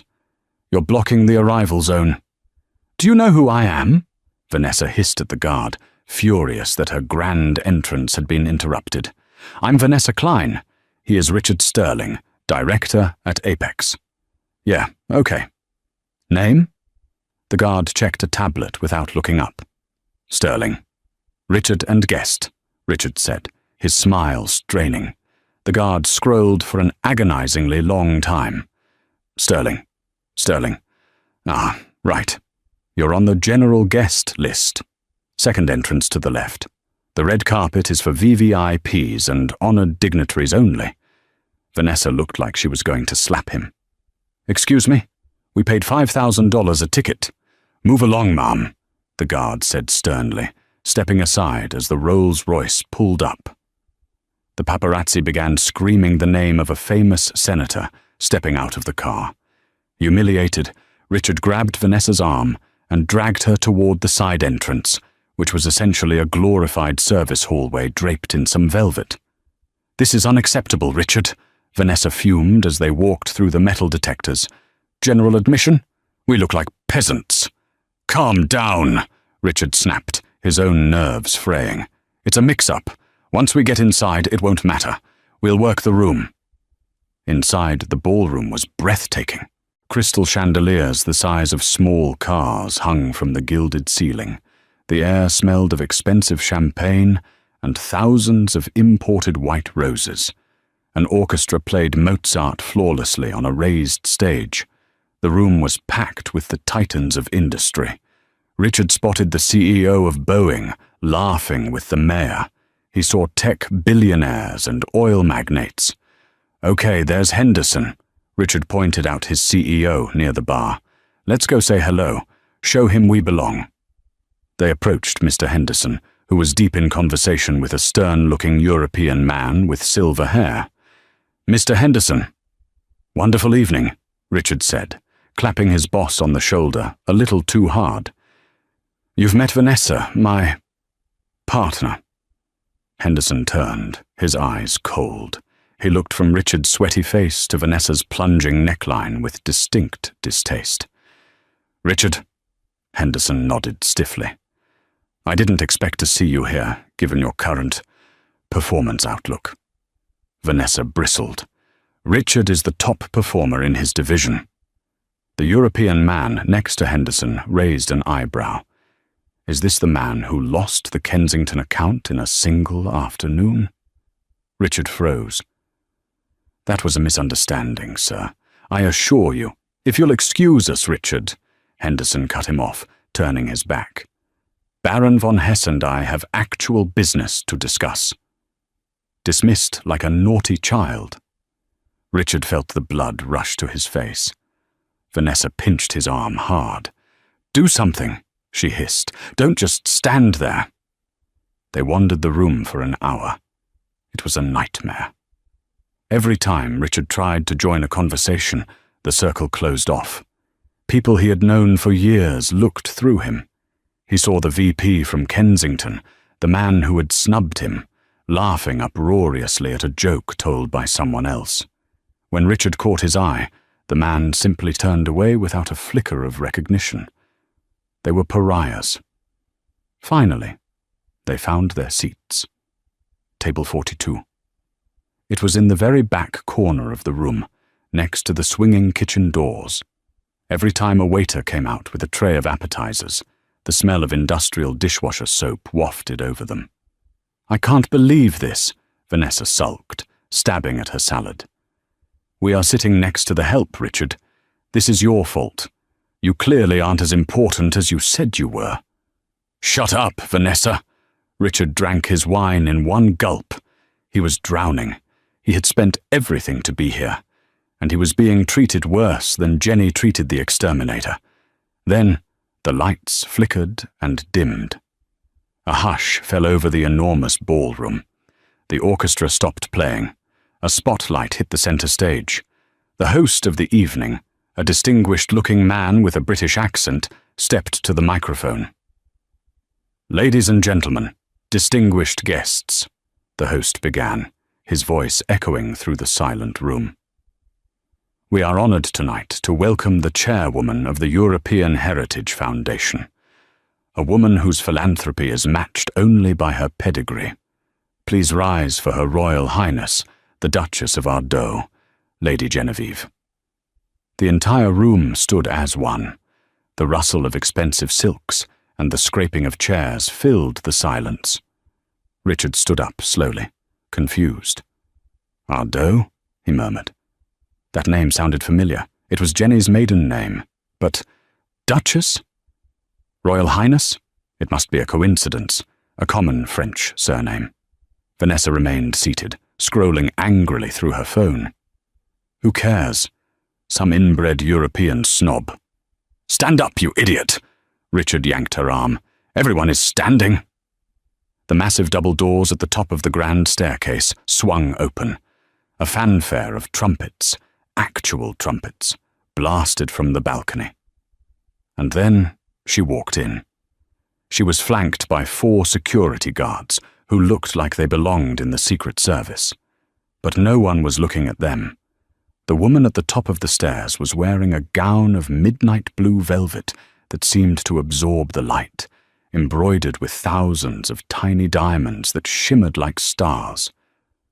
On her head sat a delicate, intricate tiara, platinum, sapphires, and diamonds that looked older than the country they were currently standing in. She held herself with an innate, effortless grace. Her chin was lifted just enough. Her walk was slow, deliberate, regal. Richard squinted against the spotlight.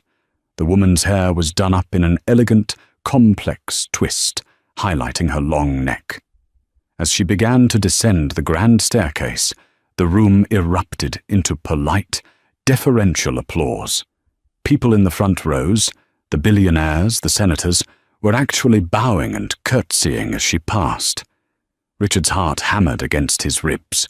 The woman turned slightly to acknowledge the applause, and the light caught her face. Richard stopped breathing.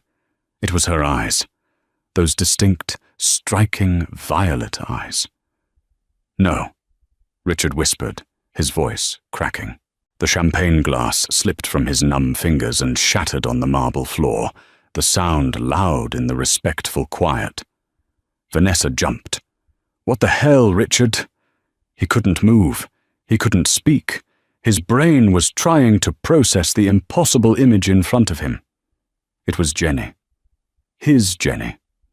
The woman who wore sweatpants to watch movies. The woman who clipped coupons for laundry detergent.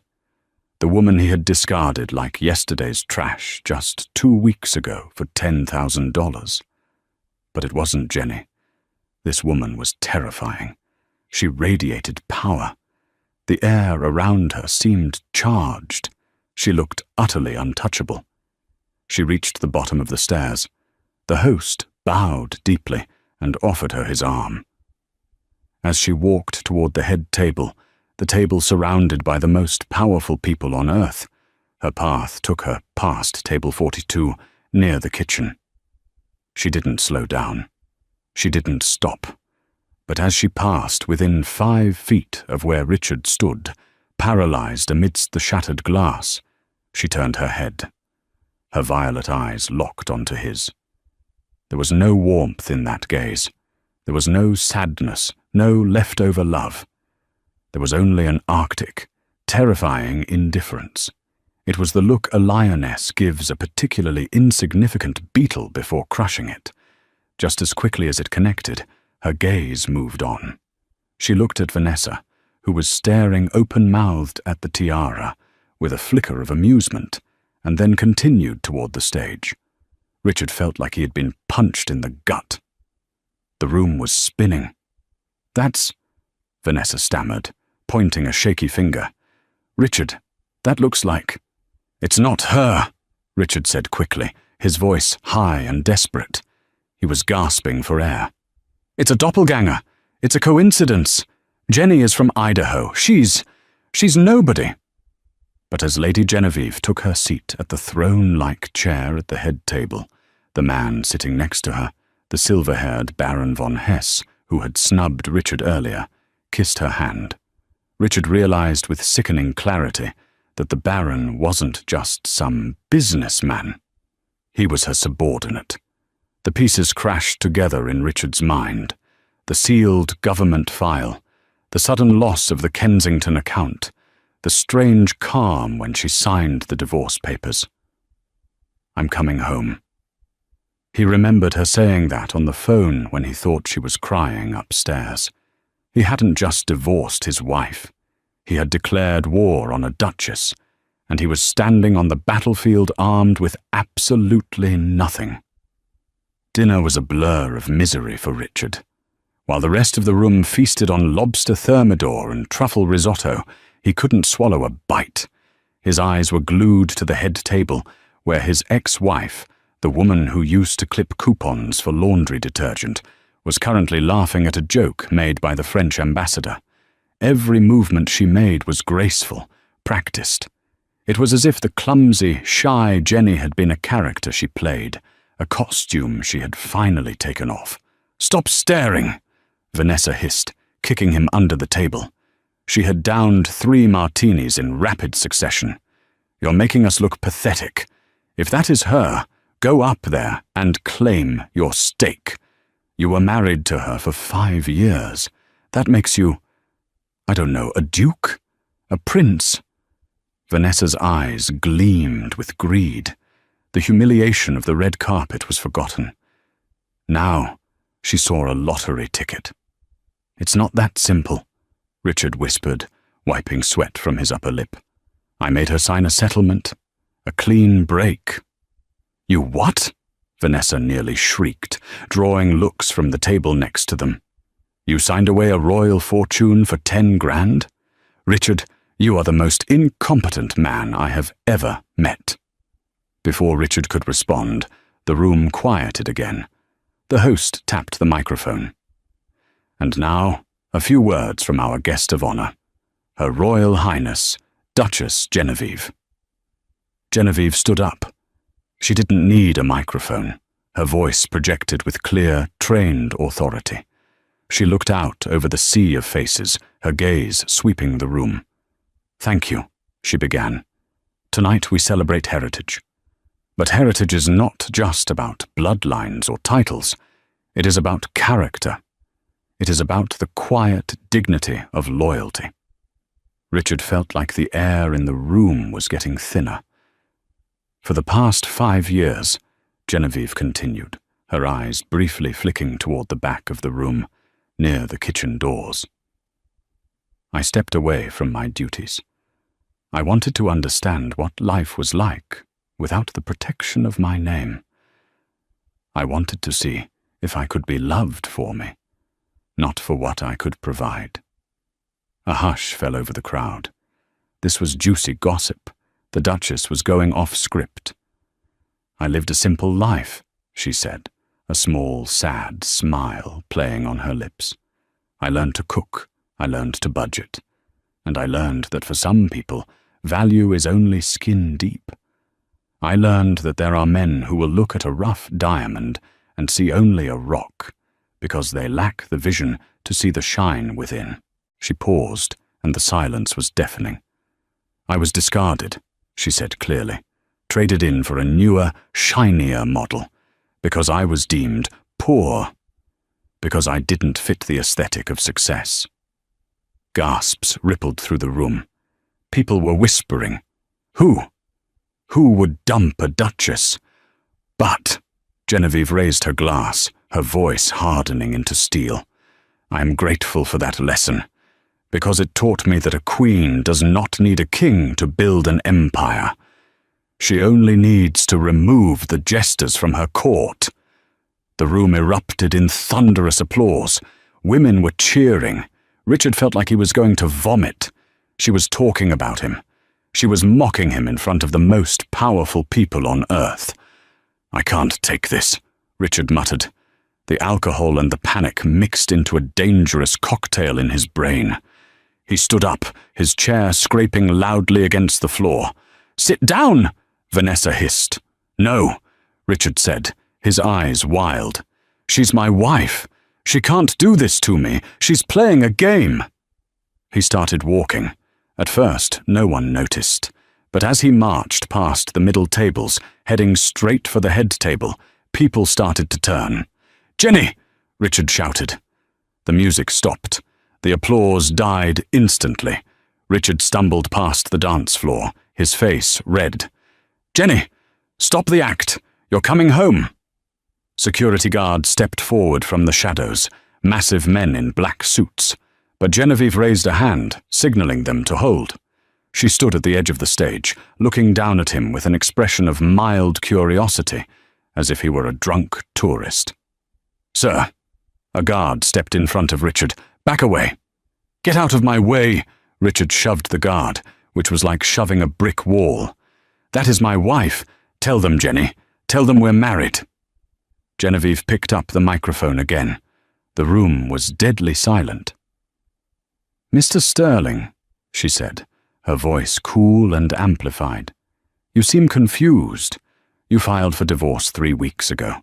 You expedited the process. You paid me $10,000 to, and I quote, 'Get out of your life immediately.'" Laughter rippled through the crowd. Cruel, mocking laughter. I didn't know," Richard stammered, realizing too late that he was standing alone in the spotlight of his own making. "You lied to me. You trapped me." "I didn't lie, Richard," she said softly. "I just didn't tell you everything. I wanted to see if you loved me. You failed the test." "But I love you," Richard screamed, desperate now. "I made a mistake. Vanessa means nothing to me. Take me back, Jenny. Please."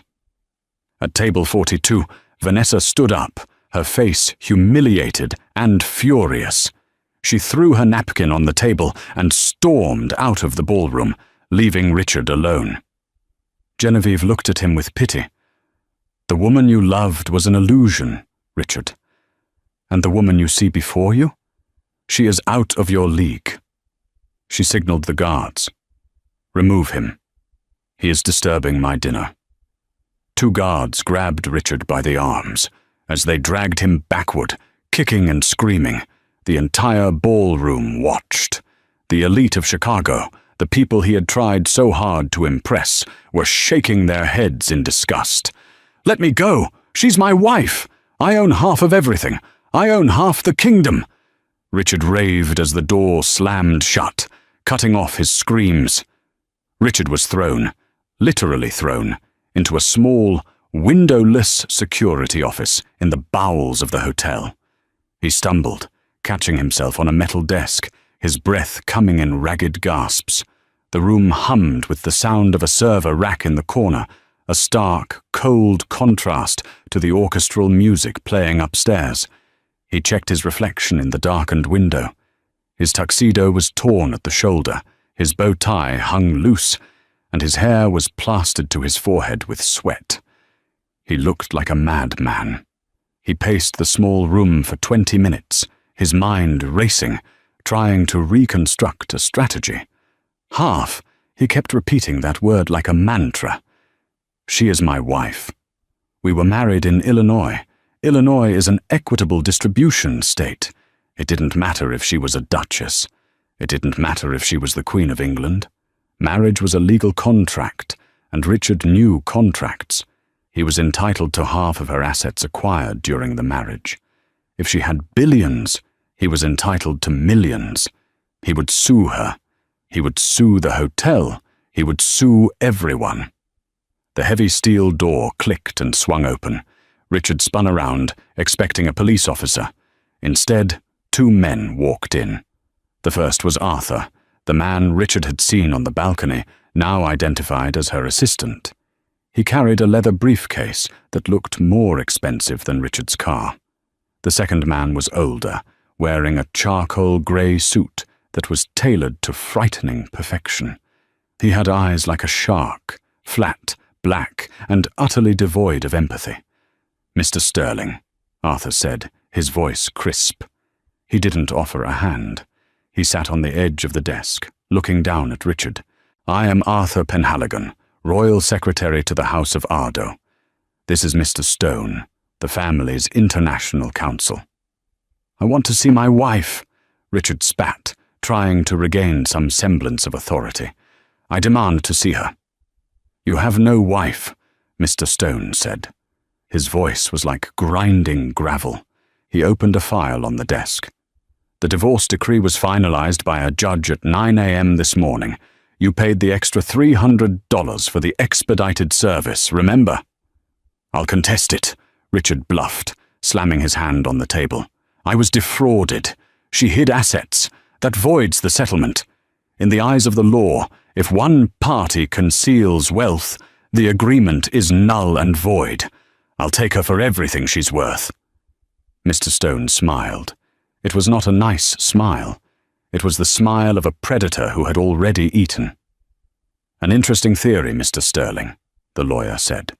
"And usually you would be correct. However, in this specific case, you have legally tied your own hands." Mr. Stone pulled a document from the file. Richard recognized it immediately. It was the DIY divorce settlement he had typed up on his laptop 2 weeks ago. He had downloaded a template from a budget legal website to avoid paying a lawyer. "Do you recognize this?" Mr. Stone asked. "I wrote it," Richard sneered. "So I know what's in it." "Do you?" Mr. Stone put on a pair of reading glasses. "Because you added a custom clause, Mr. Sterling. Clause 4, Section B. You wrote this yourself, didn't you? You were very proud of it at the time." Richard froze. He remembered. He had added that clause because he had a secret savings account with a $5,000 bonus he didn't want Jenny to know about. He wanted to make sure she couldn't touch his hard-earned money. Mr. Stone began to read aloud, enunciating every word. "Both parties agree that this is a non-disclosure settlement. Furthermore, both parties explicitly agree to waive the right to financial discovery. Both parties agree that any and all assets, known or unknown, held by either party prior to, during, or after the marriage, shall remain the sole property of the original titular owner, regardless of value. This waiver is absolute and irrevocable." The silence in the room was deafening. "You wrote an absolute waiver clause," Arthur said, shaking his head in disbelief. "You were so terrified that she would ask for a few $100s of your bonus that you legally blocked yourself from claiming a penny of her fortune." "No," Richard whispered, the blood draining from his face. That can't hold up in court." "It is ironclad," Mr. Stone said, closing the folder with a snap. "You drafted it. You insisted she sign it without counsel. You forced the terms. No judge in America will overturn a contract that you wrote to protect yourself, simply because it backfired." "Do you know what you walked away from, Richard?" Arthur asked softly. Richard stared at him, unable to speak. Arthur began to list items on his fingers. The Ardeux estate in the Loire Valley, valued at 80 million euros. The penthouse in Monaco. The shipping fleet in Greece. The family jewelry collection, which includes the Star of Ardeux sapphire you saw tonight, valued at $12 million alone. Richard felt physically ill. The room was spinning. He grabbed the back of a chair to keep from collapsing. "Total estimated value of the assets you waived your right to?" Arthur paused for effect. "Approximately $450 million. 400, Richard choked. Million? He had traded $450 million to protect a $5,000 bonus. I didn't know," Richard gasped, tears of frustration stinging his eyes. "I'll go to the press. I'll tell them she's a fraud. I'll write a book." "You could," Mr. Stone shrugged. "But we would countersue for emotional distress, defamation, and breach of privacy. And unlike you, Mr. Sterling, the House of Ardeux has the resources to keep this in court for the next 50 years. We will drain you until you are selling your blood for bus fare." "Do you really want to fight us?" Richard slumped into the chair. He was beaten. Thoroughly, completely beaten. Arthur stood up and smoothed his suit jacket. "However, Her Highness is generous. She has authorized one final kindness." He reached into his pocket and placed a check on the metal desk. "She is returning your settlement money," Arthur said. "She doesn't want your $10,000, Richard. She spends that on flower arrangements for the lobby." Richard stared at the check. It felt like a slap in the face. It was a symbol of his own cheapness. "She also has a message for you," Arthur said, walking to the door. Richard looked up, his eyes red and hollow. "What?" Arthur paused, his hand on the doorknob. He looked at Richard with a mixture of pity and disgust. She said, "The roast chicken was delicious. It's a shame you were too busy looking at your phone to taste it. You never knew what you were eating, and you never knew who you were sleeping next to." Arthur opened the door. The sound of laughter and applause drifted down from the ballroom, a world Richard had been exiled from forever. "Goodbye, Mr. Sterling," Arthur said. The door slammed shut, the lock clicking into place. Richard was left alone in the cold, fluorescent-lit room with a check for $10,000 and the crushing realization that his arrogance had cost him a kingdom. The fall wasn't just swift, it was a landslide. When Richard was finally released from the hotel security office at 2 a.m., the adrenaline had faded, replaced by a bone-deep exhaustion. He was shoved out of the service entrance into a grimy alleyway behind the hotel. It was raining. A cold, miserable Chicago drizzle that soaked through his torn tuxedo jacket in seconds. He patted his pockets. His wallet was there, but it felt lighter. His dignity was gone entirely. He pulled out his phone. The screen cracked from when he had dropped it during the struggle with the guards. The notification light was blinking furiously, a strobe light of disaster. He had 63 missed calls. 5 were from Vanessa. 58 were from numbers he didn't recognize. Reporters, likely. He opened the text from Vanessa first. He needed her. He needed to vent, to scheme, to figure out how they were going to spin this. "Don't bother coming home tonight. I'm packing my things. I checked the registration on the Porsche, and since you were trying to be clever with your assets last month, it's legally mine. I'm taking it. Also, I blocked your number." You're embarrassing. V. Richard stared at the screen, rain dripping off his nose. She was gone. The woman he had destroyed his marriage for had jumped ship the moment the water reached her ankles. Next, he opened his work email. The subject line was in bold red. Notice of immediate termination.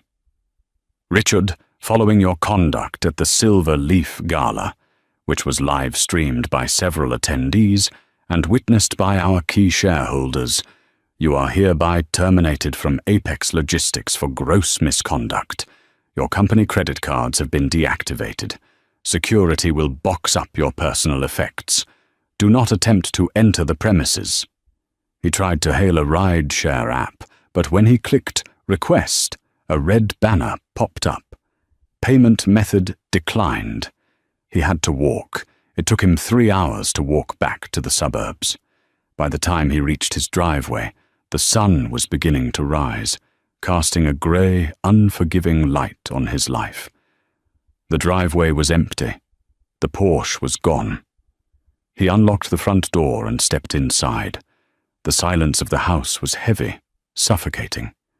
It smelled of stale perfume and emptiness. Vanessa hadn't just left. She had looted the place. The expensive abstract art they had bought last week? Gone. The espresso machine? Gone. She had even taken the silk drapes, leaving the windows bare and exposing the living room to the street. All that was left was the white leather sofa, the one Jenny had hated because it was cold and uninviting. Now, it was the only place Richard could sit. He collapsed onto it, shivering in his damp clothes. He pulled his phone out again to assess the damage. He typed his name into the search bar. His heart stopped. He was trending. The blind CEO was the #1 topic on Twitter. He clicked on a video with 4 million views. It was a TikTok recorded by a waiter at the gala. It showed Richard screaming, "I own half the kingdom," while being dragged away by security. The comments were brutal. Imagine fumbling a literal duchess for a marketing manager with bad taste in shoes. LMAO. This guy thought he was the main character, but he was just the NPC in her origin story. I used to work for Richard Sterling. He once fired me for being 5 minutes late. Karma is a duchess. It wasn't just a scandal. It was a national joke. He wasn't a tragic figure. He was a meme. The entire world was laughing at his arrogance. Richard scrolled further and found an article from the Chicago Tribune. The Cinderella Reverse. Duchess Genevieve reveals how she tested her husband's character. The article featured a quote from Genevieve given at the after-party. "I never hid who I was," she had told the press. "I simply removed the trappings of wealth to see if the love was real. I wanted a partner who loved the book, not the cover. Unfortunately, Mr. Sterling never bothered to read the pages." Richard threw the phone across the room. It smashed against the wall, cracking further. He walked into the kitchen. The granite countertops, which he had insisted on upgrading, felt like tombstones. On the counter, near the sink, he saw something small. He walked over. It was a recipe card. It was written in Jenny's neat, looping handwriting. Richard's favorite roast chicken. It was stained with grease and worn at the edges. She had used this card for 5 years to make him happy. She had cooked for him, cleaned for him, and listened to him complain about his co-workers, all while sitting on a fortune that could buy his entire company 10 times over. She hadn't been weak. She had been restraining herself. She had made herself small so he could feel big. And he had repaid her by handing her a manila envelope and a check for $10,000. He looked down at the table. The check Arthur had given him in the security room was still clutched in his hand. Pay to the order of Richard Sterling. Amount $10,000. Memo. For your trouble. He stared at the numbers. $10,000. That was the price tag he had put on her love, and now it was the only asset he had left in the world. A sob ripped through his throat. It wasn't a dignified cry. It was an ugly, guttural sound of a man who realized he had held the moon in his hands and traded it for a flashlight. He slid down the kitchen cabinets until he hit the floor. He curled up on the cold tile. The check crumpled in his fist. The house was silent. No roast chicken cooking in the oven. No soft humming from the garden. No violet eyes looking at him with adoration. Richard Sterling was finally the master of his own domain. He had the big house, which the bank would take in a month, the leather furniture, and the complete, total silence he had always said he wanted. He closed his eyes, the image of Genevieve in her tiara burning behind his eyelids. He was the king of nothing. And that, my friends, is the tragic, satisfying downfall of Richard Sterling. He thought he was playing 4D chess with his life, but he didn't realize he was just a pawn in a much bigger game. It's a harsh lesson, but a necessary one. When you treat people like disposable objects, don't be surprised when you end up in the trash yourself. Genevieve went on to run her foundation, helping millions of people and becoming a global icon of grace and strength. As for Richard, well, rumor has it he's currently managing the night shift at a fast food joint in Ohio, telling anyone who will listen that he used to be married to a queen. But of course, nobody believes him. What would you have done if you were Genevieve?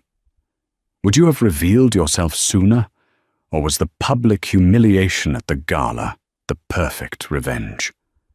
Let me know your thoughts in the comments below. If you enjoyed this story of karma and justice, please smash that like button. It really helps the channel.